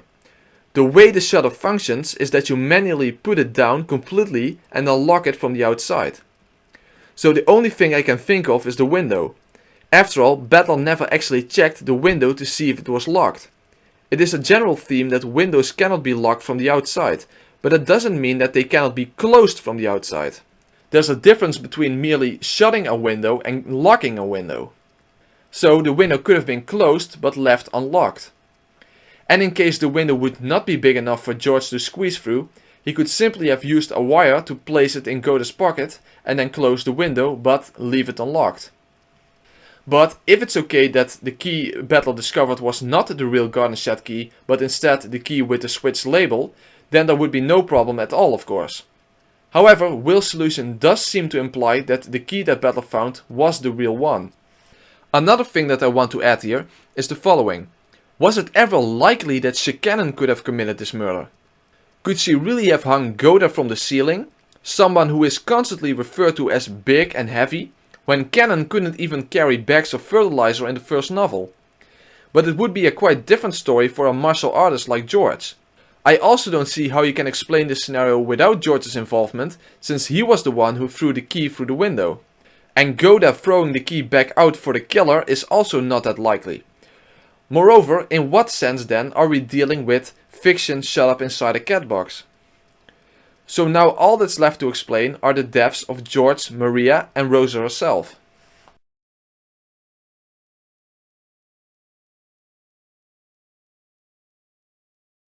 In case of George's death, I think it's simply that he was supposed to meet up with Rosa under the arbor, and there Rosa shot him in the head.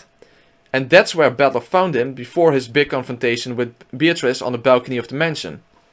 If she was a good shot, she could have simply shot him from a distance while staying out of George's sight. Because that would have been a lot safer at least. But there really isn't much more to it than this.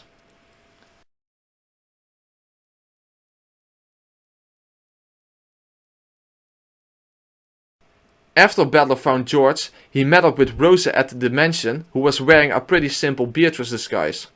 Here Rosa tried to have Battler confess his sin against Shannon, but Battler couldn't remember. Since Rosa carried the burden of Shannon's love for Battler, she wanted Battler to understand, but he didn't. Then everything was over for Rosa. she would leave Battler as the only living person on the island to die in the explosion. So she went to arm the bomb past midnight so that it would explode in 24 hours. Then she went to get Maria at the chapel and then took her to the dining hall. There she poisoned Maria and afterwards shot herself in the head. Now when it comes to the fact that Battler didn't find a gun, there is no reason that I couldn't appeal to the same trick as Shannon supposedly used to kill herself in Natsui's room. After all, it would be quite hypocritical for believers in the official explanation to believe that this is how Shannon killed herself in the second game, but to object when I used the same trick to explain Rosa's suicide. Even so, there could be another reason why the gun wasn't found. Rosa could simply have fallen on top of it as she had been holding the gun under her chin. Remember that half her head was blown off. And if you want to use a really horrific explanation, then we could hypothesize that Maria actually died after Rosa. In other words, that Rosa gave Maria the poison to use herself and then told her to hide the gun somewhere after she shot herself. I think that goes a bit too far actually, but the point is that there are multiple ways to explain the absence of the gun. As you could have seen in the quote from the interview that I showed when explaining the second game, the official explanation of Shannon's death in the fourth game was that Shannon killed herself next to the well, meaning that the gun would have fallen down the well. The clue to this again would be that there was no stake inside her body. The stake is lying next to her body. However, this is pretty inconsistent. Dr. Nanjo is also lying there and there was no stake in his body either. So did he also commit suicide the same way as Shannon? Why on earth would he do that? And one could even argue that the red truth about Genji, Kumasawa and Nanjo not being killers would even apply to killing themselves. So saying that Dr. Nanjo killed himself is at least difficult to explain, even if it's only about why he would do that. And if he didn't kill himself, if you suppose that he was simply shot by Shannon, then the fact of having no stake inside your body shouldn't be considered a clue in the first place. In the case of Rosa and Maria, suicide actually makes sense. Rosa first gave her daughter an easy death instead of blowing her face apart. Then, next to her daughter's corpse, she committed suicide. That makes a lot more sense in my opinion. Especially if you consider that you need to explain Maria being poisoned next to her mother's corpse if you have Shannon as the culprit. But I already discussed this in the chapter on Who is Beatrice. And then, finally, Battler remains as the only survivor on the island. And when it's midnight, Battler dies as well in the explosion. Game over.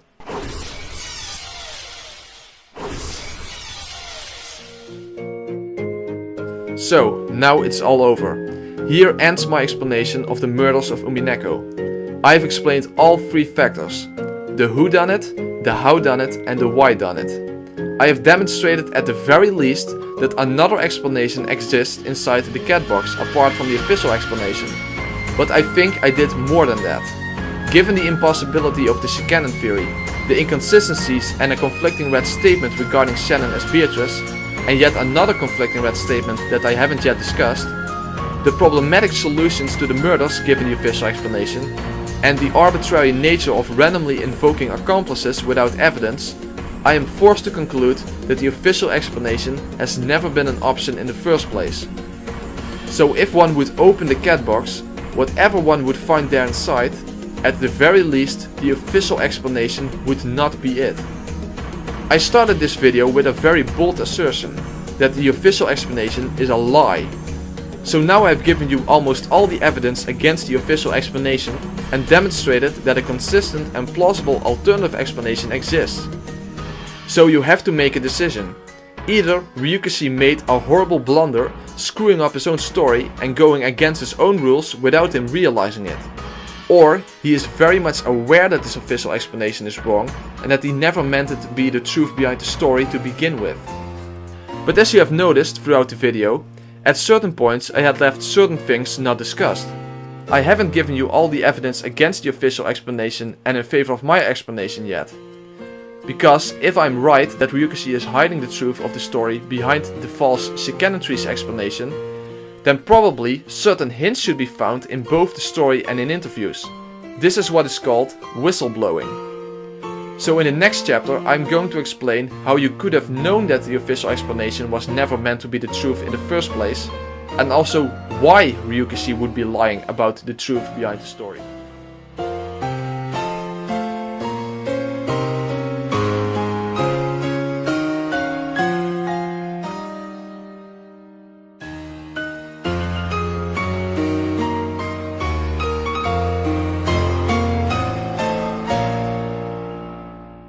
Before I will go into Ryukushi's motive, I first want to point out some things in the story that should have made us realize that Ryukushi was in fact deceiving us with a false explanation. The very first thing I want to emphasize is that there are two general rules that are an inherent part of the story, which at no point can be ignored.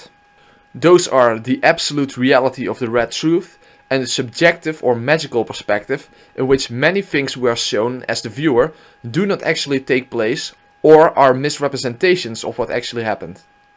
When it comes to the red truth, basically anything in Umineko can at least potentially be doubted apart from the red statements. Only the things that are stated in red are the things that we can be absolutely sure of. This is emphasized at multiple times. Quote, "The red only tells the truth.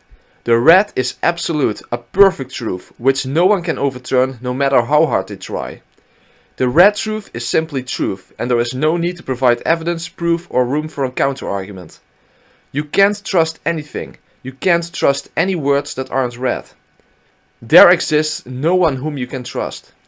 So when trying to figure out the truth behind the Umineko story, the red truth should be our absolute foundation.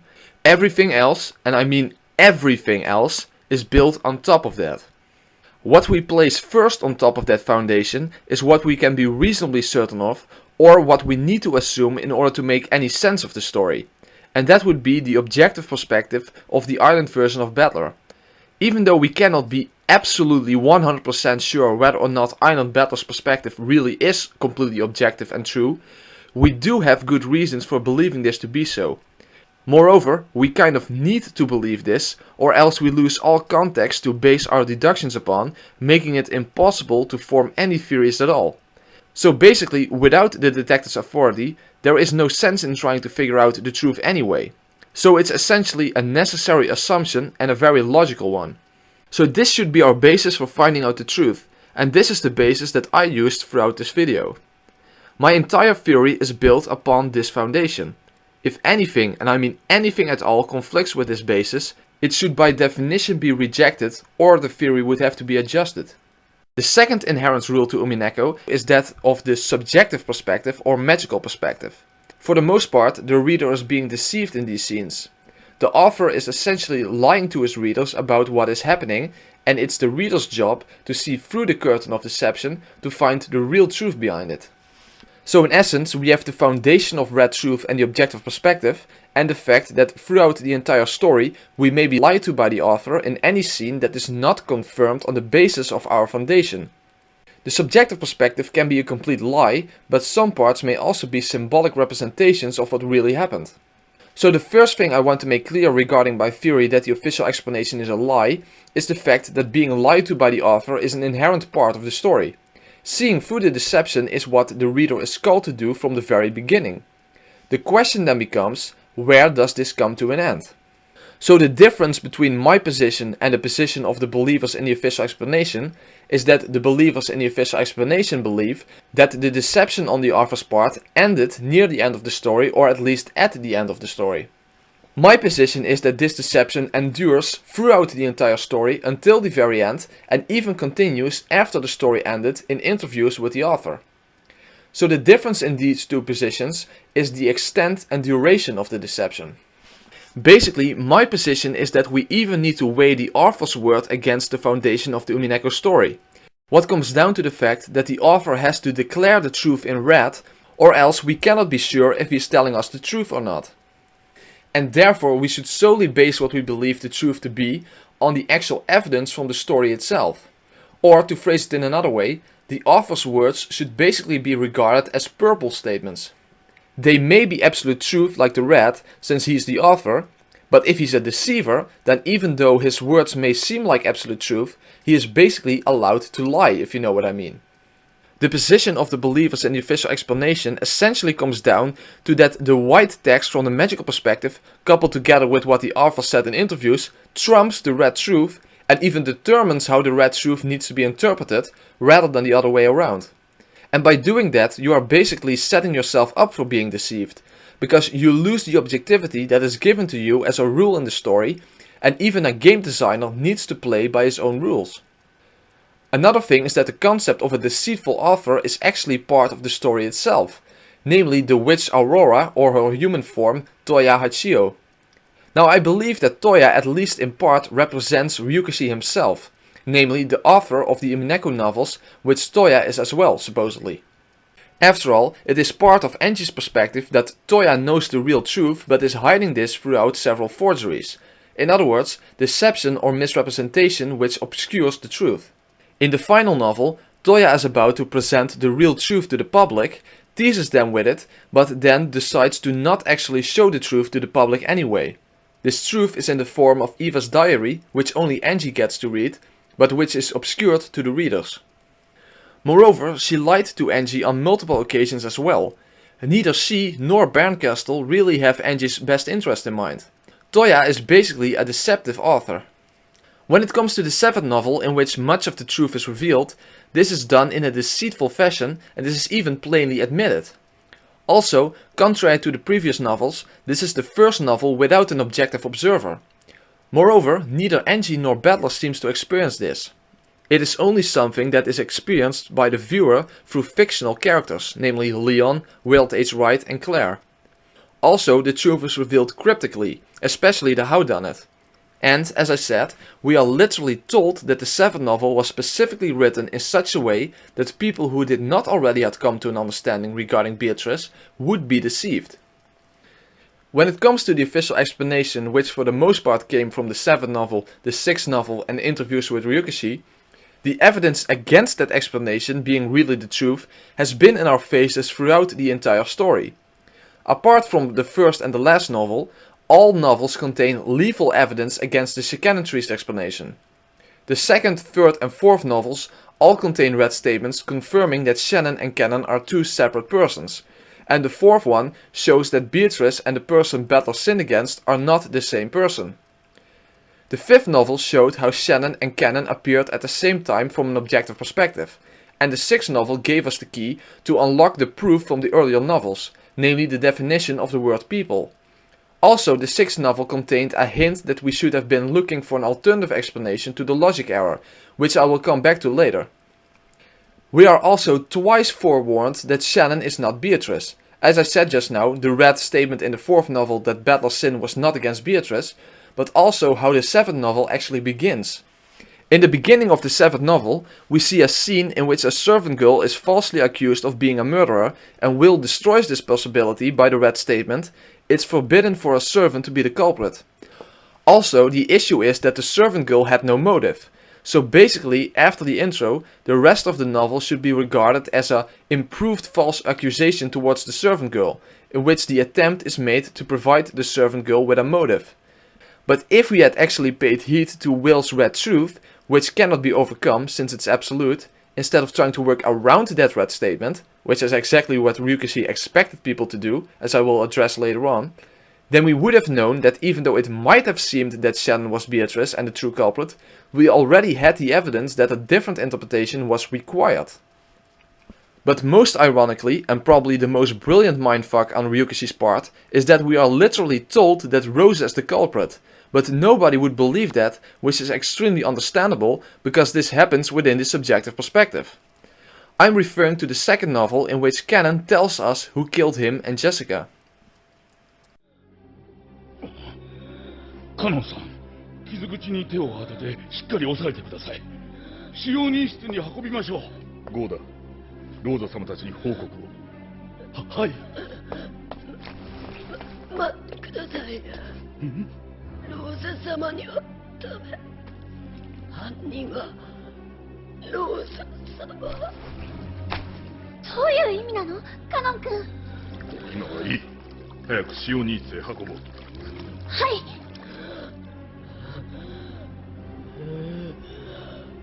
これはひどい。何か槍のようなもので刺されたようです。とにかく止血を。カノン君、しっかりして。ローザ様が様と僕が。ローザ様が。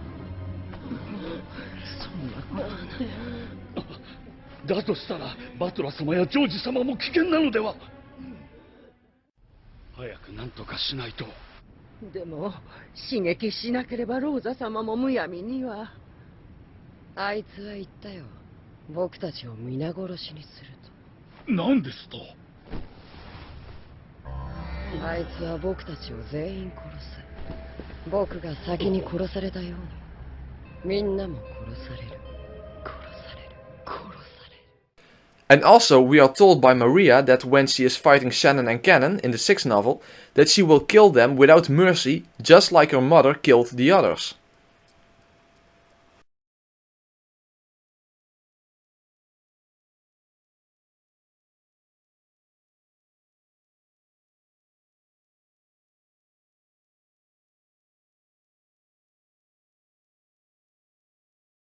But then there were also discrepancies between the novel and anime versions. Now many people seem to believe that Studio Dean basically just made certain mistakes, but that's not what Ryukishi said. He said the following, quote, "Will people be able to enjoy the fun of speculation in the anime and manga versions too?" To which Ryukishi replies, "Of course, I have been supervising those very carefully. In Higurashi there were some problems with presentation and they were allowed to do as they pleased in certain areas. But this time I have been checking very carefully to make sure there are no misconceptions in the presentation this time. So I think people will be able to significantly enjoy speculation in those as well." So Ryukishi says that he has been supervising the anime version very carefully. Now I want to direct your attention again to what Ryukishi said regarding Shannon's supposed suicide. Quote, "And while the other two in the room were actually pierced by the stakes, Shannon was not. And that's why you can imagine her being the last to die in that room, because there was nobody left to insert the stake into the gun wound." So Shannon was not pierced by the stake, and this was one of the biggest hints towards Shannon being the culprit. And Ryukishi has carefully supervised the anime version. But in the anime version, Shannon is most definitely pierced by the stake.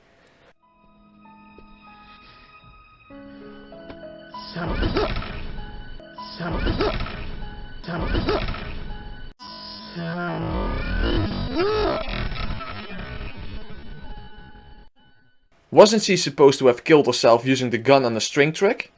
Then why is this plainly contradicted in the anime version? Now people who have seen my original Umineko Explained video will know that near the end of that video I had an alternative theory with Shannon and Cannon, as separate people by the way, as culprits. But you have to understand that it was a bit tongue-in-cheek when I claimed that Shannon might have killed herself in Natsui's room by smashing her head on top of the stake. I was essentially being ironic by calling it a bit unusual way of killing oneself, which should actually be regarded as an absurd and unbelievable way of killing oneself. My alternative theory with Shannon and Cannon in my original video should not have been taken that serious in the first place. The only reason I had it was because I heard of so many people who believed that Shannon and Cannon were the culprits, and I had no idea about the Shikanon theory at that time. So I thought that it might have been possible to get around the red truth regarding their deaths by appealing to the servants' names and their roles as servants who died. Which was absurd and incoherent in the first place, of course, and I didn't actually take that Shannon and Cannon theory I had seriously, and when I first heard about the Shikanon theory, I took it even less seriously. Another thing is the issue of Shannon's corpse not being present inside the garden shed in the first game. Supposedly, Hideyoshi and Cannon were lying about Shannon being there, and George would have realized that if he had walked into the shed and would see that there was no corpse. But this hint is actually completely fucked up in the anime version, as it is suggested that as soon as Hideyoshi pointed out that there was in fact a sixth corpse, it is suggested that George actually was able to see Shannon's arm, although he couldn't make out much more than that.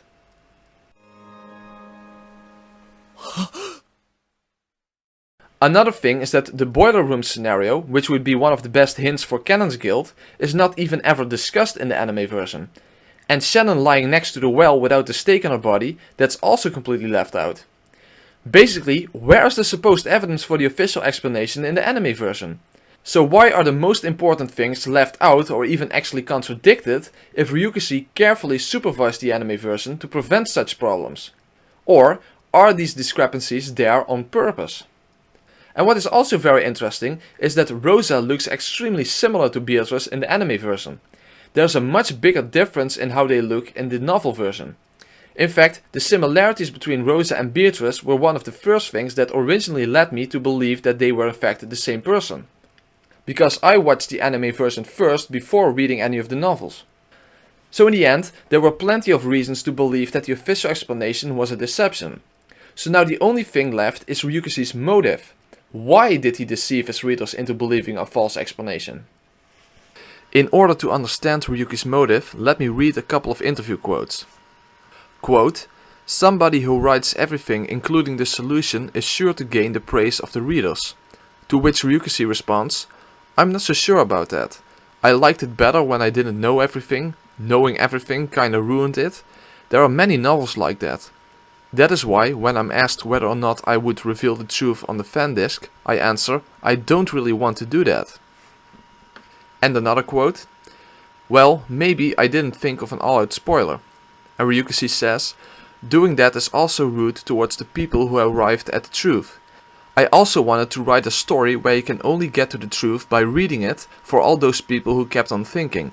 But the only guarantee I can give you in return is that if you read the thoughts of those who arrived at the truth now, even the people who did not arrive there can come closer to it. And I guarantee you that if you don't stop thinking, you will arrive at the truth. And by guaranteeing that, maybe some people will arrive there only through that." And another quote, "The people arriving there have arrived because they thought about it. And wouldn't it be inexcusable towards those who have actually put effort into arriving at that truth, to just give the answer to those who didn't arrive because they did not think about it? Because I hope for the fun in Umineko to lie in thinking and troubling yourself, but reaching the answer through that. I did not create something like a solution section in a riddle book, where you can look for the answers just by opening them. And I think even if I told the people who did not come through the who, how and why, they still would not understand." And yet another quote, "I might have said it during interviews again and again, I absolutely never wanted to do a story where you could just fill in a solution via copy and paste. You said that many times after we had our discussions after the main arcs. Because this is the internet age, somebody could just upload a clear screenshot. Or, if not that, just copy and paste the answer all over the place. People seeing that would just say, 'Is that so?' and dismiss the whole story with that, and that wouldn't be fun at all. That's why I created a way to reveal everything in a way that could not be copied and pasted. To those who think about it clearly, it all becomes clear as daylight. I would like it to become a work for which you can say that again and again, even after some years have passed. But for those who expected there to be a clear answer at the end, it might have been quite a surprise ending. But for me it had already been decided from the start that there would be an ending like this." And yet another quote, "I'm glad that there was criticism, but there are also things I need to protect. Those were the people who actually gave their best and arrived at the truth in the end. I think I need to protect the honor and hard work of those people at all costs. After all, it is impossible to create something that gains no criticism at all." And the next quote, "But, as I've said before, I don't want to go and say X is the answer, like I did in Higurashi. After all, Umineko is a thinking game, and I want everyone to enjoy discussions. In a puzzle book, if the answer is written on the next page, your thinking stops the instant you see it, right? I am aiming to release the answers in a way that will make those who have reached the conclusion know that they got it right, and yet give only a hint to those who don't yet understand the answer. For example, if we presume that the answer to a riddle was apple, then when we turn to the page and see something round and red, people who thought the answer was apple will think, 'Ah, just what I thought,' and have their reasoning confirmed. And for people who didn't know, it becomes a hint. What is red and round? This is the approach I'm aiming for." And the final quote, "This kind of work is most fun when you're confused. This time there will be a harsh trap, and while I believe those who have in some way penetrated to the core of the story won't get tricked, those who haven't will probably think, 'Huh? I wish I could say more, but I can't.'" Let's try to think about this from Ryuki's position for a minute. Here we have a guy who has pretty much made the longest and most complicated and most brilliant detective mystery ever, and he is rightly afraid of spoilers. In other words, that people can simply copy-paste the answer all over the internet. Ryuki also rightly makes a distinction between readers who have really thought things through and people who just sat back and wanted the story to explain itself in a way. I myself am in the process of writing a mystery novel, and I can completely understand this problem. After all, if you put all the answers in the final chapter of the book, like in "And Then There Were None," then people will get near the end and think, damn, I don't understand it, let's see what the answers are. And then have the truth simply revealed to them, even though they don't quote-unquote deserve to know the answers. I mean, it sucks if people actually get to understand the mystery when they haven't truly worked for it. And I believe that this is what Ryukishi's motive for giving a false explanation came from. Couple the foundation of the story together with the fact that deception is an inherent part of the story. Add to that the fact that Ryukishi only wanted the quote-unquote true detectives among the readers, so to say, to know the truth.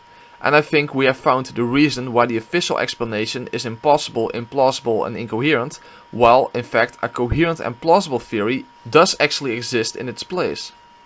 So Ryukishi was protecting the cat box from being opened by people who would fall for a deceptive explanation for which lethal evidence against it existed throughout the entire story. So basically, if you could not see through that deception, then you would be left with basically a gold truth that Shannon is the culprit and the same person as Yasu, Beatrice and Canon. And making this deception work was actually pretty easy, because many readers themselves would make it work. After all, it is the problem that I talked about earlier of not having the red as your foundation, but instead having your belief regarding the truth determine how the red should be interpreted. For example, regarding the red truth that a servant cannot be the culprit, people would just come up with all kinds of ways that it wouldn't apply or could be reconciled instead of taking it as a warning. Ryukishi even was really smart how he phrased it when Kia asked him about this statement. The one Van Dyne rule I pained myself about, which actually appeared in red, was, it is forbidden for servants to be the culprit. Is there a game board to which it can actually be applied? To which Ryukishi responds, I actually inserted that red to test whether a player had understood the true culprit in the fullest sense. People who did not understand would clearly be misled. So viewers did exactly what he expected them to do. They would say things like, nah, doesn't apply to any game board, or nah, it means Shannon's Beatrice's personality is the actual culprit, or Shannon solved the epitaph and is therefore not really a servant, or it's already clear that Shannon is the culprit, so it doesn't apply in whatever way. And the same goes for the red statement regarding Shannon's and Canon's deaths in the third game. People will say things like that Yasu can kill her personality and stuff like that. So it wasn't difficult for Ryukishi to deceive his readers, since those very readers themselves helped along in the deception. Another interesting thing is that Will actually already figured out most of the truth, apart from the details on the whodunit, before he even came to the island. But he was completely oblivious to Shannon and Canon supposedly being one person, as we see in the scene where Shannon suddenly acts really weird, when she's supposed to get Canon because Will wants to talk to them both at once. Of course, Shannon and Canon are not the same person as Leon anyway in that world, even though that would have to be true given the official explanation. But it's not like Will is trying to trap Shannon or something, he seems to truly be oblivious to the fact that this is supposed to be an issue. And he himself offers to not make a big deal out of it. But what was really brilliant in my opinion is that Ryukishi actually gave us a hint that an alternative explanation to the logic error was required by not allowing the blue truth that the seals on the windows of the next room over were broken at the time of the logic error. Dweller blocks that blue truth. Basically, we are told that it is not allowed to use that blue truth.